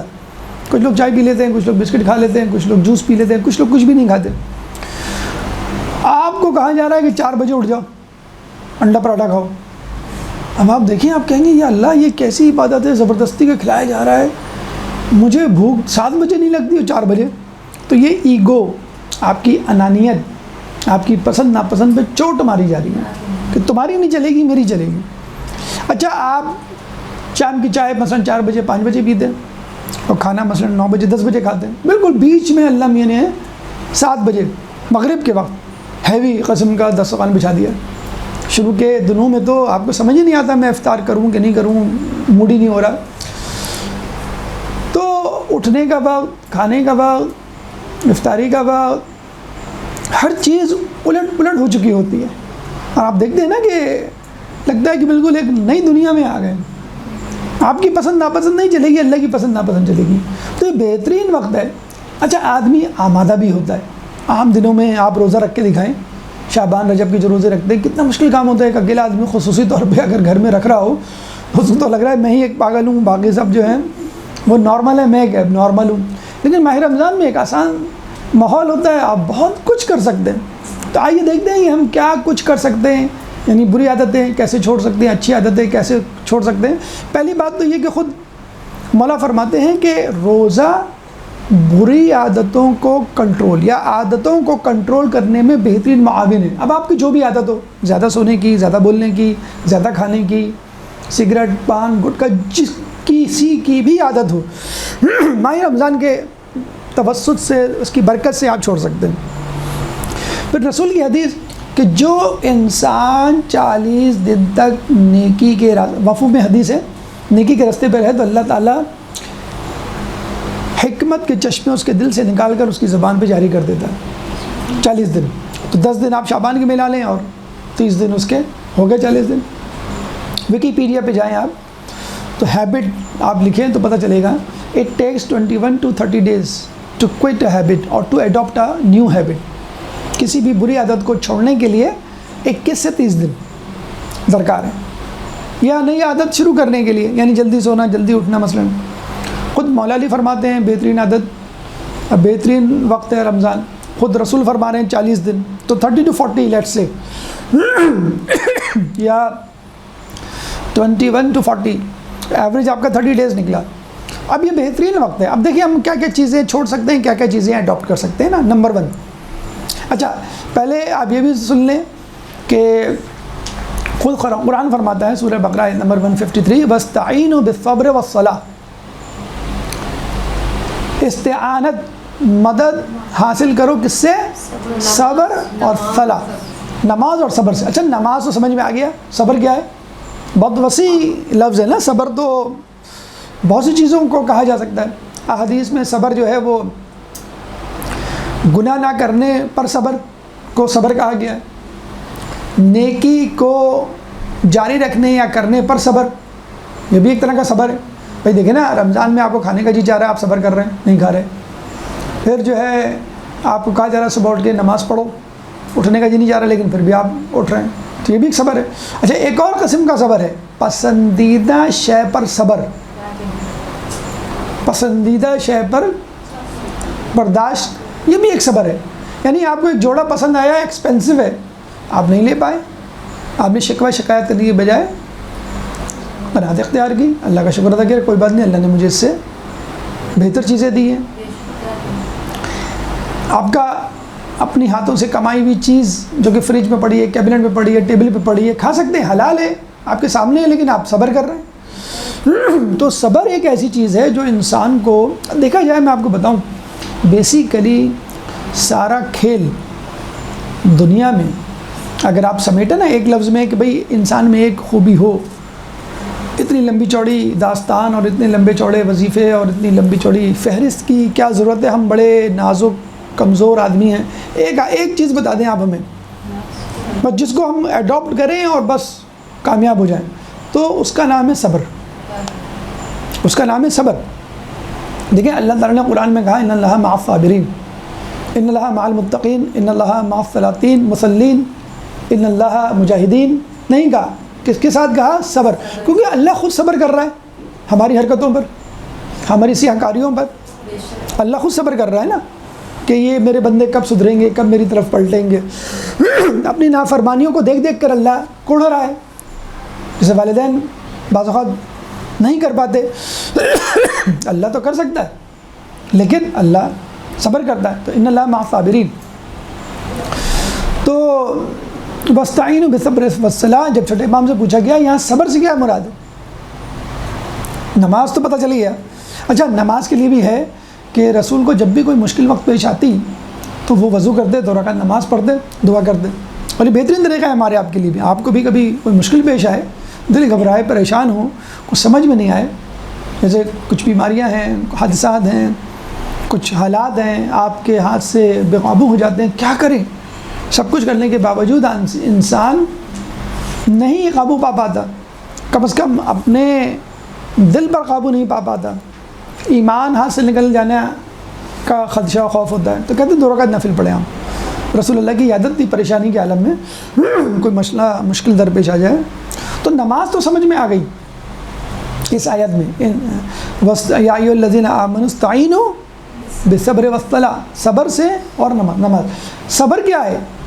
جب امام سے پوچھا گیا صبر کیا ہے، جیسے میں نے بتایا صبر تو ایک طویل فہرست ہے، فلاں پہ صبر، فلاں چیز پہ، امام نے بس اس کو ایک لفظ میں سمیٹ دیا، روزہ صبر ہے۔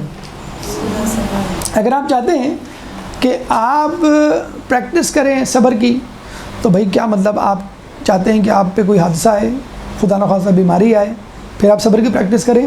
نہیں، اگر آپ چاہتے ہیں میں ویسے ہی کروں پریکٹس، نیٹ پریکٹس جسے کہتے ہیں، تو آپ روزہ رکھیں جس سے روزے کی پریکٹس ہوگی۔ یہ بھی ایک ہے کہ مشکل وقت آئے تو ائمہ، انبیاء، اولیاء سب روزے رکھتے تھے، تو روزہ بہترین پریکٹس ہے صبر کی۔ اور صبر جیسے ہم نے کہا نا، گناہوں پہ صبر، نیکی کرنے پہ صبر، پسندیدہ چیز آپ کے پاس نہیں آئی اس پہ صبر، تو یہ سب صبر ہے، اور یہ روزہ آپ کو سکھلا دیتا ہے۔ بھائی دیکھیں میں آپ کو بتاؤں روزے کا فلسفہ کیا ہے، اگر آپ دقت میں جا کے دیکھیں، فلسفہ یہ ہے کہ جب انسان حلال چیز پہ کنٹرول کر سکتا ہے تو حرام چیز پہ کنٹرول نہیں کر سکتا۔ ایک آدمی حلال رزق کما رہا ہے اور نہیں کھا رہا ہے، آپ کے سامنے پڑا ہوا ہے، آپ کی کمائی آپ کی ٹیبل پہ، حلال روزی حلال رزق، لیکن نہیں کھا رہے، کیوں؟ اللہ نے منع کیا ہے مغرب سے پہلے نہیں کھانا ہے، تو حلال چیز پر صبر کر رہے ہیں، تو خدا نخواستہ کوئی حرام آپ کے سامنے آ جاتا ہے تو پھر اور زیادہ آسان ہوگا۔ اچھا اس سے بھی زیادہ پیچھے جائیں، اندر جائیں، ڈیپتھ میں جائیں، وہ کون سی چیز تھی، وہ کون سا ایشو تھا، نظریہ تھا جس نے عمر سعد کو امام حسین کے مقابل آنے پر مجبور کیا؟ دیکھیں امام اس کو سمجھا رہے ہیں، پھر امام نے اس کو یہ کہا کہ وہ بار بار رہ کی گورنر، تو امام نے کہا کہ میں تجھے جنت میں اس سے بڑا گھر، اس سے بڑا شہر، اس سے بڑی جگہ دلواؤں گا۔ اچھا اس نے یہ نہیں کہا نعوذ باللہ آپ کا کوئی اعتبار نہیں، آپ کا کوئی بھروسہ نہیں، ابن زیاد زیادہ اعتماد والا آدمی، یہ نہیں کہا اس نے، بلا شبہ امام دلوائیں گے، لیکن اس نے کیا کہا، رے کی گورنری نقد ہے اور جنت کا وعدہ ادھار، یعنی رے کی گورنری مجھے آج ابھی مل جائے گی جب میں واپس جاؤں گا، اور جنت تو پتہ نہیں مرنے کے بعد دیکھا جائے گا۔ تو اس کو خیر نہ رے کی گورنر ملی نہ جنت ملی۔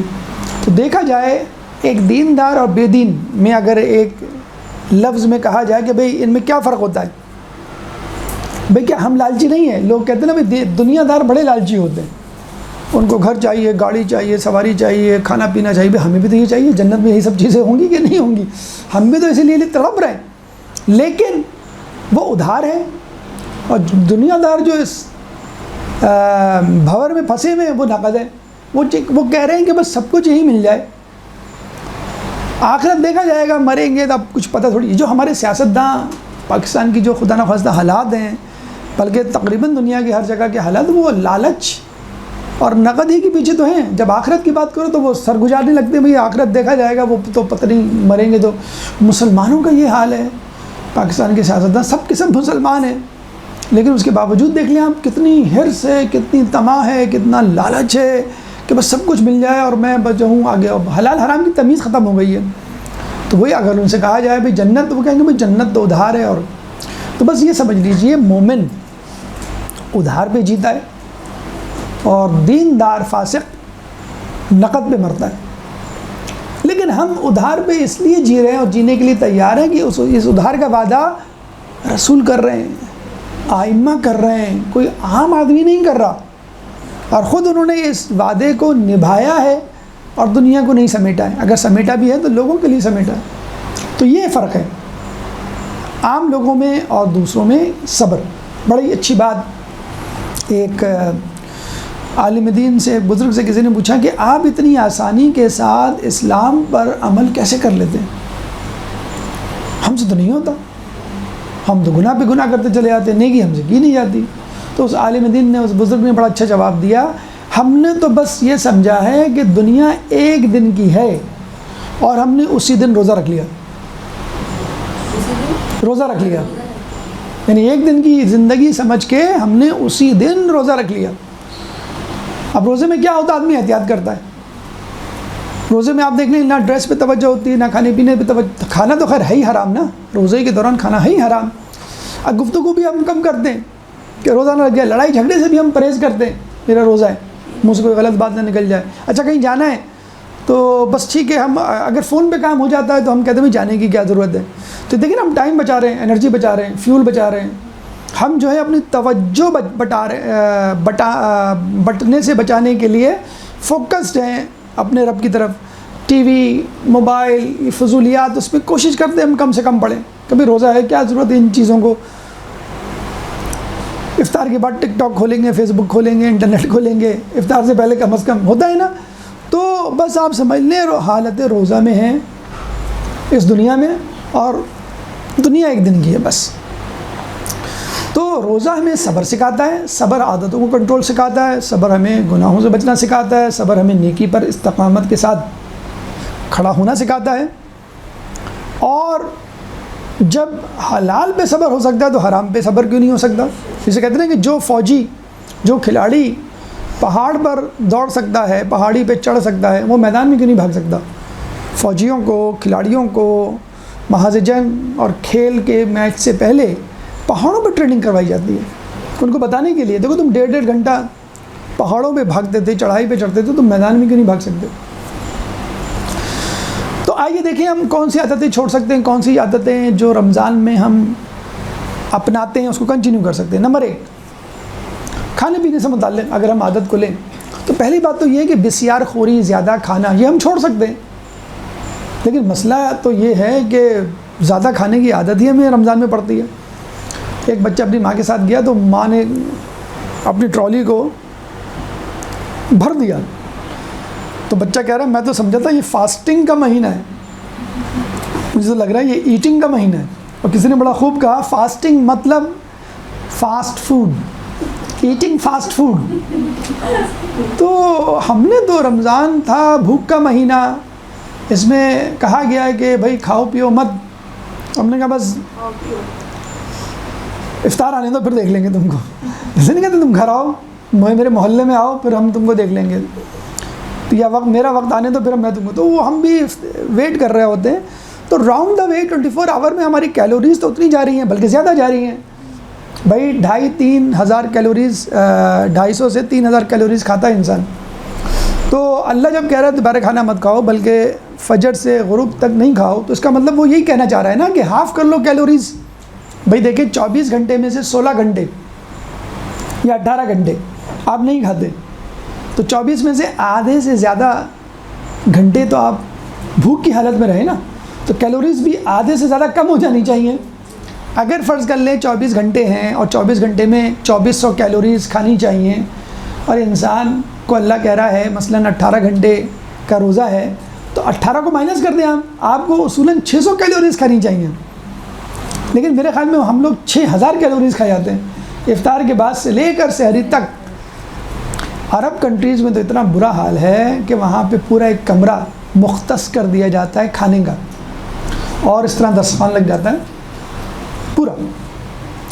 اور ان کے کھانے بھی ماشاءاللہ ایسے ہوتے ہیں مینیو میں کہ وہ افطار اور کھانا دونوں، جیسے ہمارے یہاں مکرونی بنا لیا، لزانیہ بنا لیا، پیزا بنا لیا، کوئی ایسی چیز بنا لی جو کھانے افطار دونوں میں چل گئی، تو وہ پورا کھانا لگا رہتا ہے، اینڈ دیٹ از فرام افطار ٹل سحری، وہ پڑا رہتا ہے کھانا کہ آپ نے افطار میں کھایا، نماز پڑھنے گئے، پھر آئے، پھر کھایا، پھر کہیں گھومنے گئے، پھر آیا، پھر کھائے. تو وہ ہمارے ایک اسٹوڈنٹ وہ بتا رہے تھے کہ ہمارے یہاں تو روٹین یہی ہے، ہمارا کلچر یہی ہے کہ پورا کمرہ جو ہے وہ افطار اور سحری جو کچھ بھی ہے اس کے مینیو سے بھرا ہوا ہوتا ہے. اور یہ خیر اس میں ہنسنے کی کیا بات ہے، ہمیں تو خود اپنے گھر کو دیکھنا چاہیے کہ ہمارا ٹیبل نہیں بھرا رہتا ہے. دہی بڑے چھوڑے بچے ہوئے پکوڑے جو ہوتے ہیں افطار کے رکھے رہتے ہیں نا، ہر کوئی گزرتے ہوئے یوں اٹھایا، اس نے کھا لیا، امی میرے پکوڑے کھا لیے، بھائی نے بھائی رو رہا ہے کہ میرے جو ہے وہ سموسے کھا لیے، فریج میں رکھی ہوئی آئس کریم کھا لی. تو ہمارا بھی تو فریج اور دسترخوان بھرا ہوا ہوتا ہے نا. تو اللہ کہہ رہا ہے کہ بھوک کا مہینہ ہے اور انسان کہہ رہا ہے نہیں کھانے کا مہینہ ہے، تو بات تو پھر وہی ہو گئی، الٹی ہو گئی. یعنی آپ کو اللہ تعالیٰ ٹریننگ دے رہا تھا کس کی؟ بھوک کی، بھوکے رہنے کی. اور ہم کیا کہہ رہے ہیں کہ نہیں ہمیں بھوکے نہیں رہنا ہے. آدھا دن تو ہم نے سونے میں گزار دیا، اور پھر ہم جو ہے وہ 2 بجے اٹھ رہے ہیں، 3 بجے اٹھ رہے ہیں. ایک بتایا بھی تھا ہم نے، ہمارا ایک اسٹوڈنٹ تو بعض اوقات وہ مغرب کے بعد اٹھتا تھا، تو میری بڑی کوشش ہوتی ہے لیکن میں کیا کروں.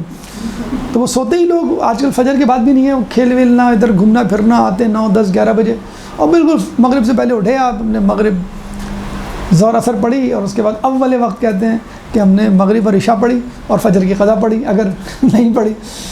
بہرحال تو اللہ کہہ رہا ہے کہ نہ کھاؤ، ہم کہتے ہیں کہ کھاؤ. تو ٹوٹل کیلوریز تو ہماری آپ نے دیکھا ہوگا، بلکہ میں آپ کو ایک سمپل سی بات بتاؤں، آپ خود آپ 1 منٹ میں 1 سیکنڈ میں اس کا جواب دے سکتے ہیں. سب سے زیادہ ویرائٹی کھانوں کی ہم کس مہینے میں کھاتے ہیں؟ رمضان میں. یعنی آپ کو کہا جائے کہ آپ نے شعبان میں کیا کیا کھایا، مثلاً آپ نے کہا نہاری کھائی، بریانی کھائی، ہم نے پراٹھا کھایا، ہم نے چاول کھائے، اور رمضان میں کیا کھایا، آپ انگلیاں ختم ہو جائیں اور آپ کہیں گے. تو اس کا مطلب کیا ہوا کہ اللہ کہہ رہا ہے کہ بھوک کا مہینہ اور ہم کہہ رہے ہیں کھانے پینے کا مہینہ. بہرحال اصولاً تو روزہ ہمیں کم کھانے کی دعوت دیتا ہے، نمبر 1. نمبر 2 معین وقت میں کھانے کی دعوت دیتا ہے، یعنی سحری میں کھانا ہے اور افطاری میں کھانا ہے. وہ ایک الگ بات ہے کہ ہم افطاری سے لے کے سحری تک مسلسل کھاتے رہتے ہیں، لیکن اللہ نے جو معین کیا کھانے کے وقت وہ سحری کا اور افطاری کا. یعنی اللہ چاہتا ہے کہ اچھا جنت میں بھی صبح شام کھانے کا تذکرہ ہے. چھٹے امام کا قول ہے کہ کھانے 2 ہیں، دن شروع ہوتے ہوئے اور رات شروع ہوتے ہوئے. بیسیکلی تو یہ نیچرل ٹائمنگز ہیں جو کہ ہمیں اڈاپٹ کرنی چاہیے رمضان سے علاوہ بھی. مجھے اچھی طرح یاد ہے، ہم اپنے استاد کے ساتھ تھے اپنے حوزے کے زمانے میں، انہوں نے بتایا کہ سولجر بازار میں غالباً مجھے یاد نہیں کس مدرسے کا انہوں نے نام لیا یا آفس کا، وہاں پہ ایک صاحب تھے، منتظمین میں سے تھے، وہ اساتذہ میں سے تھے. ان کے بارے میں روٹین تھا کہ وہ ارسپیکٹو آف دا منتھ، رمضان ہو شعبان ہو کچھ بھی ہو، صبح 4 بجے کھاتے تھے اور رات کو 8 بجے کھاتے تھے بس. اب سردی ہو گرمی ہو رمضان ہو شعبان ہو، اب آدمی 4 بجے کھائے اور رات کو 8 بجے کھائے تو اس کا روزہ تو ہو گیا. تو اللہ آپ کو دعوت دے رہا ہے کہ 2 ٹائمنگز بنا لو. ہم جو صبح سے شام تک منہ میں جگالی کرتے رہتے ہیں نا، بچے چپس کھا رہے ہیں، کولڈ ڈرنک، بسکٹ، مرد حضرات جو ہے سگریٹ، نوجوان جو ہیں وہ گٹکا. ایک گٹکا 100 روپے کا ہوتا ہے، 100 روپے کا ہو گیا، ٹھیک ہے. ایک فقیر کی رپورٹ آئی تھی یہیں عائشہ منزل کہیں پر کہ وہ 5 گٹکے کھاتا ہے تو کتنے ہو گئے؟ 500. اور مہینے کے 15,000. اب اس سے پوچھا آپ کتنا کماتے ہو؟ کہتا 30,000. 30,000 کماتا. بلکہ ایک اور فقیر جس کے بارے میں انٹرویو لیا تھا، میں 3,000 ڈیلی کماتا ہوں. اس کو کوئی زخم وخم لگا ہوا تھا، تو پوچھنے والے نے کہا کہ دیکھیں یہ ہمارا جو گریجویٹ ہے اس کو جاب نہیں ملے 90,000 کی گریجویشن کے بعد، یہ فقیر جو ہے 90,000 کما رہا ہے.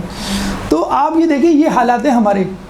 یعنی پاکستان ان ملکوں میں شامل ہے جن میں سب سے زیادہ منہ کا کینسر ہے، یہ گٹکے اور پان کی وجہ سے. خرچہ الگ ہو رہا ہے 15,000 ایک فقیر کے لیے، اور عام آدمی پھر کیا کھاتا ہوگا. یہاں اسی کراچی میں ایک ایسی بھی دکان ہے جس میں پان جو ہے 1,000 روپے کا ملتا ہے. ایک اسپیشل پان ہے جو 1,000 روپے کا ملتا ہے. یہ میں 10 سال پرانی بات بتا رہا ہوں، ابھی تو پتہ نہیں کتنے کا ہوگا. وہ ہے یہاں پہ ایسی دکانیں بھی جسے کہتے ہیں کہ شاہ خرچ لوگوں کی. تو سگریٹ لیکن اب میں بتا رہا ہوں کھانے پینے سے متعلق جو عادتیں آپ چھوڑ سکتے ہیں، یعنی زیادہ کھانا آپ چھوڑ سکتے ہیں، بے وقت کا کھانا آپ چھوڑ سکتے ہیں. جو ڈائبٹیز ہو رہی ہے کیوں ہو رہی ہے ہم کو؟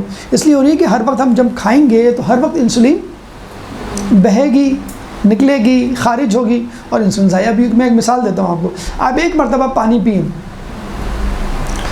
گلاس بھر کے، اور وہی پانی آپ 10 مرتبہ پئیں تھوڑا تھوڑا تھوڑا لے کر، تو آپ دیکھیے گا پانی ضائع ہوگا، کیونکہ 2-4 قطرے کولر سے تو گریں گے نا، گلاس سے، کولر سے.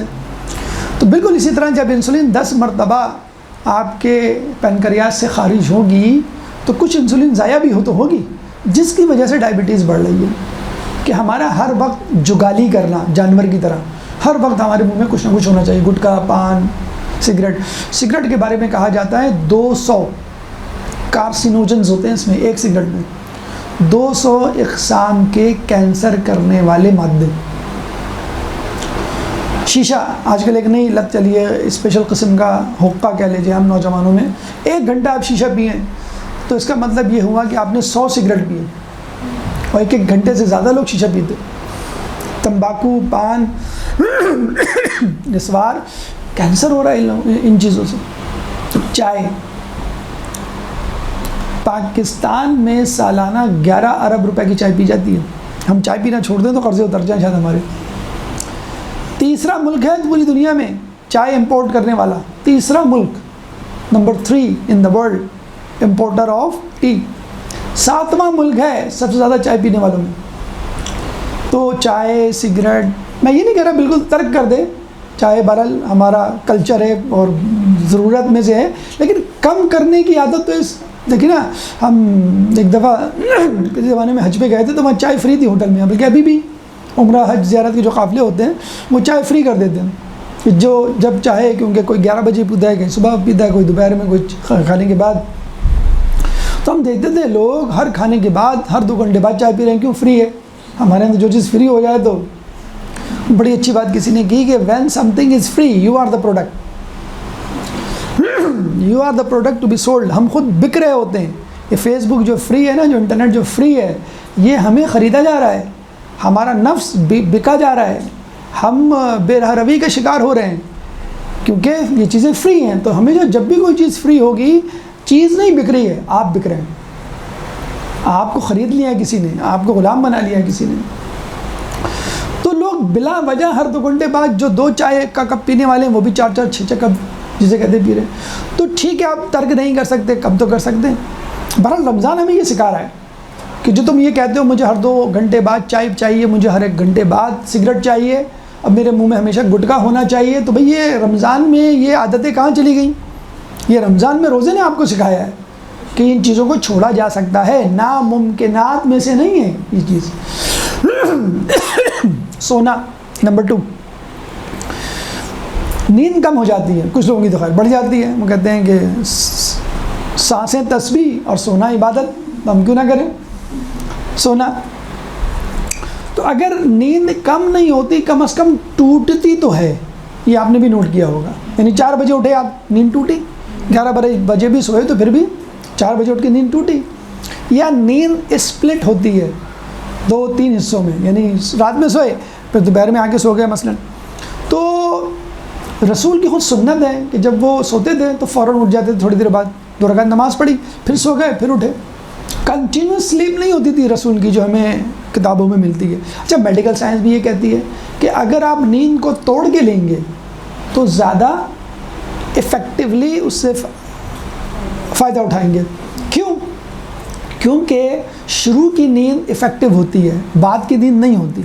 مثلا آپ کو کہا جائے 3 گھنٹے مسلسل لیکچر ہے آپ کا، آپ 1 گھنٹہ لیں گے، 1.5 گھنٹہ لیں گے، اور پھر ایسے کہتے ہیں کہ آدمی سنتا بھی ہے اور دیکھتا بھی ہے، اور پھر 1.5 گھنٹے کے بعد صرف دیکھ رہا ہوتا ہے، سن نہیں رہا ہوتا ہے. اور اس کے بعد یہ کب جائیں گے؟ لیکچر کب ختم ہوگا؟ دعائیں اندر سے آنے لگتی ہیں نا، نکلنے لگتی، بد دعائیں یا دعائیں جو بھی کہہ لیں آپ. تو ایک بچے کو کہا جائے کہ تمہیں 5 گھنٹے مسلسل پڑھنا ہے، اور ایک بچے کو کہا جائے تمہیں 1 گھنٹے پڑھنا ہے، پھر 15 منٹ کا گیپ، 5 منٹ کا گیپ، پھر 1 گھنٹہ، تو ریفریش ہو جاتا ہے. اس طرح نیند کا بھی یہی حال ہے. نیند، شروع کی نیند تو افیکٹو ہوتی ہے. آپ میڈیکل کی بکس میں پڑھیں تو آپ کا blood pressure, respiratory system, pulse, everything goes down.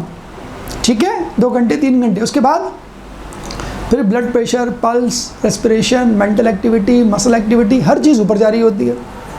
تو شروع کے نصف ٹائم تک نیند افیکٹو ہوتی ہے، اس کے بعد بروکن سلیپ شروع ہو جاتی ہے. تو بہتر ہے کہ آپ سو کے جلدی اٹھ جائیں. جو شروع کی نیند ہے دیٹ از یوزفل سلیپ، جس کو ہم کہتے ہیں سلو سلیپ، وہ آپ نے لے لی. اور بروکن سلیپ جو ہے، جس کو ہم فاسٹ سلیپ کہتے ہیں، جس میں تمام آرگن دوبارہ اپنے لیول پہ آ جاتے ہیں، ایکٹیو لیول پہ، وہ آپ نے چھوڑ دی. اب آپ جب دوبارہ سوئیں گے تو you again start with the slow slip, جس میں ایوری تھنگ گوز ڈاؤن. تو رات میں آپ نے لے لی کریم، اور جیسے کہ ایک بچے کو کہا جائے تم رات بھر پڑھو، ایک کا کہا جائے کہ نہیں تم ٹھیک ہے 12 بجے تک پڑھو اور باقی تم دوپہر میں پڑھ لینا. کون افیکٹولی پڑھے گا؟ وہ بچہ جو اپنی پڑھائی کو تقسیم کر دے گا کہ تھوڑا سا میں نے رات میں پڑھ لیا، تھوڑا سا میں نے دن میں پڑھ لیا، بجائے ایک اس بچے کے جس کو کہا جائے تم رات بھر مسلسل پڑھو. یاد رکھیے کہ جس طرح آدمی کام سے تھک جاتا ہے، پڑھائی سے تھک جاتا ہے، اس طرح سونے سے بھی تھک جاتا ہے. یعنی شروع کے گھنٹے تو اچھے ہیں لیکن بعد کے گھنٹے آپ کو سلاتے نہیں، تھکاتے ہیں آپ کو الٹا. آپ نے اکثر نوٹ کیا ہوگا جب ہم سوتے ہیں تو بڑا پرسکون سوتے ہیں. جب ہم اٹھ رہے ہوتے ہیں تو بعض اوقات دل کی دھڑکن تیز ہوتی ہے، ماتھے پہ پسینہ ہوتا ہے، سانسیں پھولی بھی ہوتی ہیں اور مسلز ایکٹیو ہوتے ہیں. تو وہ تھکاوٹ جو کہ آرگنز اپنے ہائی لیول پہ خود جگا رہے ہوتے ہیں آپ کو، بھائی ٹائم ہو گیا اب تھوڑا سا آپ جاگنے کی طرف جائیں. تو نیند کنٹرول کر سکتے ہیں آپ. نیند کو اسپلٹ کرنے کی عادت آپ کو یہاں سے پڑ سکتی ہے. کھانا آپ کنٹرول کر سکتے ہیں. Number 3 time table, time management جسے کہتے ہیں.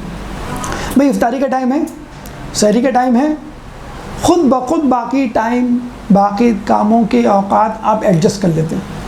بھائی مجھے سحری میں 4 بجے اٹھنا ہے، ٹھیک ہے، پھر مجھے 11 بجے سونا ہے. اچھا اس سے پہلے مجھے کھانا 9 بجے کھا لینا ہے مثلا، اس سے پہلے مجھے افطاری. یہ ہو گیا نا ایڈجسٹمنٹ. افطاری آپ کو مثلا 7 بجے کرنی ہے تو آپ کو 6 بجے دفتر سے نکلنا ہے، آپ کو 5 بجے دفتر کے کام کر لینے ہیں کیونکہ راستے سے ہمیں کچھ لینا بھی ہے. نہیں، اس سے پہلے مجھے یہ کام میٹنگ کر لینی ہے. تو خود بخود بیکورڈ جا کے آپ ٹائم آرگنائز کر لیتے ہیں. تو یہ آپ کو ٹائم مینجمنٹ، ٹائم ٹیبل سکھاتی ہے. چوتھی چیز ایمرجنسی. دیکھیں یہ ایمرجنسی تو ہے، رات کو 4 بجے سو کے اٹھا دیا. عام دنوں میں اٹھا تو آپ کہیں کیا ہوا چور کود گیا ہے کیا. رمضان میں اٹھاتے ہیں آپ ایک دم سے اٹھ جاتے ہیں. آپ 2 بجے سوئے ہوں، 12 بجے سوئے ہوں، 8 بجے سوئے ہوں، آپ کو کھانا کھانا ہے کچھ بھی، کیونکہ روزہ کیسے گزرے گا. پھر اس طرح افطار کے وقت گھر پہنچنا ہے، جیسے بھی ہو جائے آپ تمام مصروفیات معطل کر دیتے ہیں، حتیٰ کہ آپ گھر والوں کو بھی ٹائم دے رہے ہوتے ہیں. تو جو ایمرجنسی کی کیفیت ہے، جیسے کہ ہم نے کہا تھا کہ ماہ رمضان میں انسان امام کا لشکری بننے کی پریکٹس کرتا ہے. بھائی امام کے ظہور کے وقت یہ ایمرجنسی والی کیفیت تو ہو کہ بھائی وہاں پہنچ جاؤ، یہاں پہنچ جاؤ. اب آپ کہیں گے امام یہ تو میرے ناشتے کا ٹائم ہے، تو کہیں گے بھائی ناشتہ واشتہ کیا، ابھی تو دشمن سر پہ کھڑا ہوا ہے. یا میں جو ہوں، اچھا میں ایک اور مثلاً بات بتائیں آپ کو، گھر میں ہوتے ہیں تو ٹھیک ہے، آپ نے کہا مجھے کھجور چاہیے، آپ نے کہا مجھے پیاز کے پکوڑے چاہیے، آپ نے کہا کہ مجھے جو ہے وہ دودھ پتی چاہیے، آپ نے کہا مجھے یہ چاہیے. آپ کو انوائٹ کیا گیا افطار پارٹی میں، آپ کے ہاتھ پاؤں پھول جاتے ہیں. آپ کو 5 اسٹار ہوٹل میں بھی انوائٹ کیا جائے تو آپ کہیں گے وہ کالے چنے تو ہے نہیں، کالے چنے کہاں ہوں گے یہاں ہوٹل میں. ہوتا ہے نا، لیکن آپ کو کیونکہ عادت ہے ایک پرٹیکولر مینیو کی، تو آپ نہیں پسند کرتے کہیں بلایا جائے، لیکن مجبوری ہوتی ہے، رشتہ داروں میں کچھ جگہوں پہ جانا ضروری ہوتا ہے. کیا کرتے ہیں ہم؟ برداشت کرتے ہیں. یہ وہی ایمرجنسی ہے جس کی پریکٹس رمضان آپ کو دلواتا ہے کہ تمہارا جی نہیں چاہ رہا ہے لیکن کھاؤ، تمہارا جی چاہ رہا ہے، بھوک لگ رہی ہے لیکن نہیں کھاؤ. تم نے ابتدا کرنی تھی چائے سے. کچھ ایک صاحب جو ہے وہ انگلینڈ سے ایک فیملی، ان کو عادت تھی چائے جو ہے وہ چائے کے ساتھ روزہ کھولنے کی، اور وہ کہیں باہر گھوم رہے تھے، وہاں پہ ان کو افطار کرنی پڑ گئی تو وہ چائے ڈھونڈ رہے ہیں پورے روزے، وہ چائے مل جائے، چائے کے بغیر وہ روزہ. تو یہ کیا ہے؟ آپ کی ایگو، آپ کی انا پہ ایک ضربت ہے جو اللہ لگاتا ہے کہ بھئی تمہاری نہیں چلے گی، اللہ کی چلے گی. تحکم یا الہی کیف شئت فإنی قد رضیت بما رضیت. تحکم یا الہی کیف شئت، اے اللہ تو حکم کر، تو چاہتا کیا ہے. فإنی قد رضیت بما رضیت، میں وہی چیز پہ، اسی چیز پہ راضی ہوں گا جس پہ تو راضی ہے. تو رمضان آپ کو سکھاتا ہے کہ تمہیں اللہ کی مرضی کو اڈاپٹ کرنا ہے کھانے کے معاملے میں، سونے کے معاملے میں. جب سونا اور کھانا یہ تو قیدی کی زندگی ہوتی ہے کہ وقت پہ یا بے وقت پہ اٹھا دیا جاتا ہے، تمہیں کھانا ہے، تمہیں بیدار ہونا ہے اور اس وقت سونا ہے، تمہاری مرضی نہیں چلے گی، جیل والوں کی مرضی. زندگی دنیا حدیث کے مطابق قید مومن کے لیے قید خانہ ہے، کافر کے لیے جنت. تو ہم تو بیسیکلی یہ قید خانے میں زندگی گزار رہے ہیں تاکہ جنت میں زندگی گزار سکے، اور کافر اس دنیا کو جنت بنا کے بیٹھا ہوا ہے اور وہ پھر جہنم میں قید خانے جیسی زندگی گزارے گا. تو ایمرجنسی کی کیفیت، ٹائم مینجمنٹ، قرآن جس کی عادت آپ کو اس رمضان میں پڑتی ہے، اس کچھ دیکھیں میں نے کہا بری عادتیں جس کو آپ کوئٹ کر دیں اور کچھ اچھی عادتیں جن کو آپ اڈاپٹ کرتے ہیں. ایک اڈاپٹ کرنے والی بہترین عادت قرآن. مولا فرماتے ہیں کہ لوگوں پہ ایک ایسا زمانہ آئے گا کہ قرآن رسم، اسلام اسم بن جائے گا. اور یہ ہے نا قرآن رسم بن گیا، دلہن کو رخصت کر رہے قرآن کے سائے میں، دکان کھولی قرآن رکھ دیا. ایک آدمی آتا ہے پڑھ کے روزانہ 1 سپارہ چلا جاتا ہے، کوئی مر گیا آپ نے قرآن قرآن کروا دی، رسم. اس کو سمجھنا تفکر کرنا یہ نہیں ہے، اور اسلام اسم بن گیا. تو قرآن کو اس دفعہ تجوید کے ساتھ پڑھیے، یعنی سیکھیں کہاں رکنا ہے، کہاں سانس لینا ہے، کہاں پہ کھینچنا ہے. ضروری کم از کم اپنی قرأت کسی کو سنائیے، کریکٹ کیجیے، تصحیح کیجیے. ترجمے کے ساتھ پڑھیے کہ آپ سمجھیں کہ اس میں کیا لکھا ہے. تفکر کیجیے، 1 گھنٹے کا تفکر 70 سال کی عبادت سے بہتر ہے. قرآن پہ تفکر تو کیا ہی کہنے. تفسیر ڈیٹیل پڑھیے. دیکھیں نا وہ ابھی ہم نے بتایا تھا جرمن کا فلاسفر الہاکم التکاثر حتی زرتم المقابر کی آیت بیٹھک گیا، غور و فکر کیا، مسلمان ہو گیا. اور پھر تطبیق 5 تھے یاد رکھیں. نمبر 1 ترتیل تجوید، نمبر 1. نمبر 2 ترتیل، نمبر 3 ترجمہ، نمبر 4 تفسیر، اور نمبر 5 تطبیق. نمبر 1 ترتیل، نمبر 2 ترجمہ، نمبر 3 تفسیر، نمبر 4 تطبیق. ایک رہ گیا ترتیل، پہلے سوری سب سے پہلے تجوید ہے، پھر ترتیل، ترجمہ، تفسیر، اور پھر تطبیق اپنے اوپر اپلائی کرنا. تو ایک آیت پڑھنے کا ثواب کتنا ہے؟ 1 قرآن. تو آپ اندازہ لگا لیجئے. لیکن اور تفکر بھی کے ساتھ پڑھیں گے تو کیا ہی کہنا. دعا اذکار جتنی پڑھ سکتے ہیں، دعائے ندبہ ہے، دعائے عہد ہے، دعائے توسل ہے، دعائے کمیل ہے، جتنے بھی رمضان سے متعلق یا عام دنوں سے متعلق اس میں عادت بنائیں کہ اگر نہیں پڑھ سکتے پلے کر دیں. موبائل پہ تو ایپس آئے ہوئے ہیں، گھر والے بھی سنیں، آپ بھی سنیں. اس کے بعد آخر میں جسے کہتے ہیں کہ صدقات و خیرات کی عادت اس میں ہم ڈالتے ہیں لیکن چھوڑ دیتے ہیں. حدیث میں آیا ہے کہ اللہ تعالیٰ نے روزے کو اس لیے فرض کیا ہے ماہ رمضان کو تاکہ مالدار غریبوں کا احساس کر سکیں، غریبوں کی بھوک کا احساس کریں. ایک آدمی کو افطار کرانے کا ثواب کتنا ہے؟ 1 غلام کو آزاد کرنے کے برابر اور اپنے تمام گناہوں کو بخشوانے کے برابر. خطبہ شعبانیہ کی حدیث ہے. اور سب سے آخر میں 8ویں اور آخری بات، 8واں طریقہ کہ اس ماہ رمضان کی سعادتوں کو، اعمال کو، نیکیوں کو کنٹینیو کرے رمضان کے بعد بھی. کیونکہ حدیث میں آیا ہے کہ نافلہ روزے واجب روزوں کی اور نافلہ نمازیں واجب نمازوں کی تلافی ہوتے ہیں. جو آپ نوافل پڑھتے ہیں فجر کی 2، پھر 8 ظہر کی، پھر 8 ظہر کی، پھر مغرب کی، اور پھر عشاء کی، تو جو نافلہ پڑھتے ہیں that is the compensation if there is some weakness یا ڈیفیشنسی، اگر آپ کی واجب نمازوں میں کوئی کمی ہے. ایک روزہ، فقط ایک مستحب روزے کی بات ہو رہی ہے، ثواب کتنا ہے پتہ آپ کو؟ جتنا کہ ایک آدمی اس دنیا کے وزن کے برابر کا سونا صدقہ کرے. ایک مستحب روزے کا ثواب دنیا کے وزن، زمین کے وزن کے برابر. تو پھر رمضان کے روزوں کا ثواب کتنا زیادہ ہوگا. اگر آپ چاہتے ہیں کہ عمر بھر روزہ رکھیں تو سلمان فارسی والا پیکج، جسے کہتے ہیں نا موبائل کے پیکیجز ہوتے ہیں نا، فری 24 آور. کیا پیکیج ہے سلمان فارسی کا؟ رسول نے پوچھا کہ کون ہے کہ جو سارا سال روزے رکھتا ہے. سلمان فارسی نے کہا میں. تو کیا بات تھی؟ سلمان فارسی نے کہا میں مہینے میں 3 روزے رکھتا ہوں اور ایک روزے کا ثواب 10 روزوں کے برابر ہے. کیسے؟ سورہ انعام آیت نمبر 160. من جاء بالحسنۃ فلہ 10 امثالها، کہ جو اللہ کے پاس ایک نیکی کے ساتھ آیا اللہ 10 کے برابر اجر دے گا. ومن جاء بالسیئۃ فلا یجزا الا مثلها، اور جو ایک برائی کے ساتھ آئے گا اس کو بس ایک برائی ہی کا عذاب دیا جائے گا. تو آپ مہینے میں 3 روزے رکھیں 30 روزوں کا ثواب. ہر مہینے 3 روزے کا مطلب 30 روزے. تو 12 مہینوں میں 12 مہینوں کے روزے، تو سال بھر روزوں کا ثواب آپ کو مل سکتا ہے. تو یہ گزارشات، یہ فضائل، یہ ثواب فقط وہ شخص محروم رہ سکتا ہے کہ جو یا تو شقی القلب ہو یا ناصبی ہو. اور حجاج بن یوسف میں یہ دونوں باتیں تھیں. ملعون شقی القلب بھی تھا اور دشمن اہل بیت بھی تھا. ایسا شخص ماہ رمضان پانے کے باوجود، روزہ رکھنے کے باوجود بھی اپنے آپ کو نہیں بخشوا سکتا. کہتے ہیں عین افطار کے وقت لوگ اس کے پاس بیٹھے ہوئے تھے، اس نے کہا میری اسپیشل ڈش لے کر آؤ افطار کرنے کے لیے. تو روٹیاں لائی گئیں جس میں سرخ دھبے تھے. تو لوگوں نے پوچھا یہ کیا ہے؟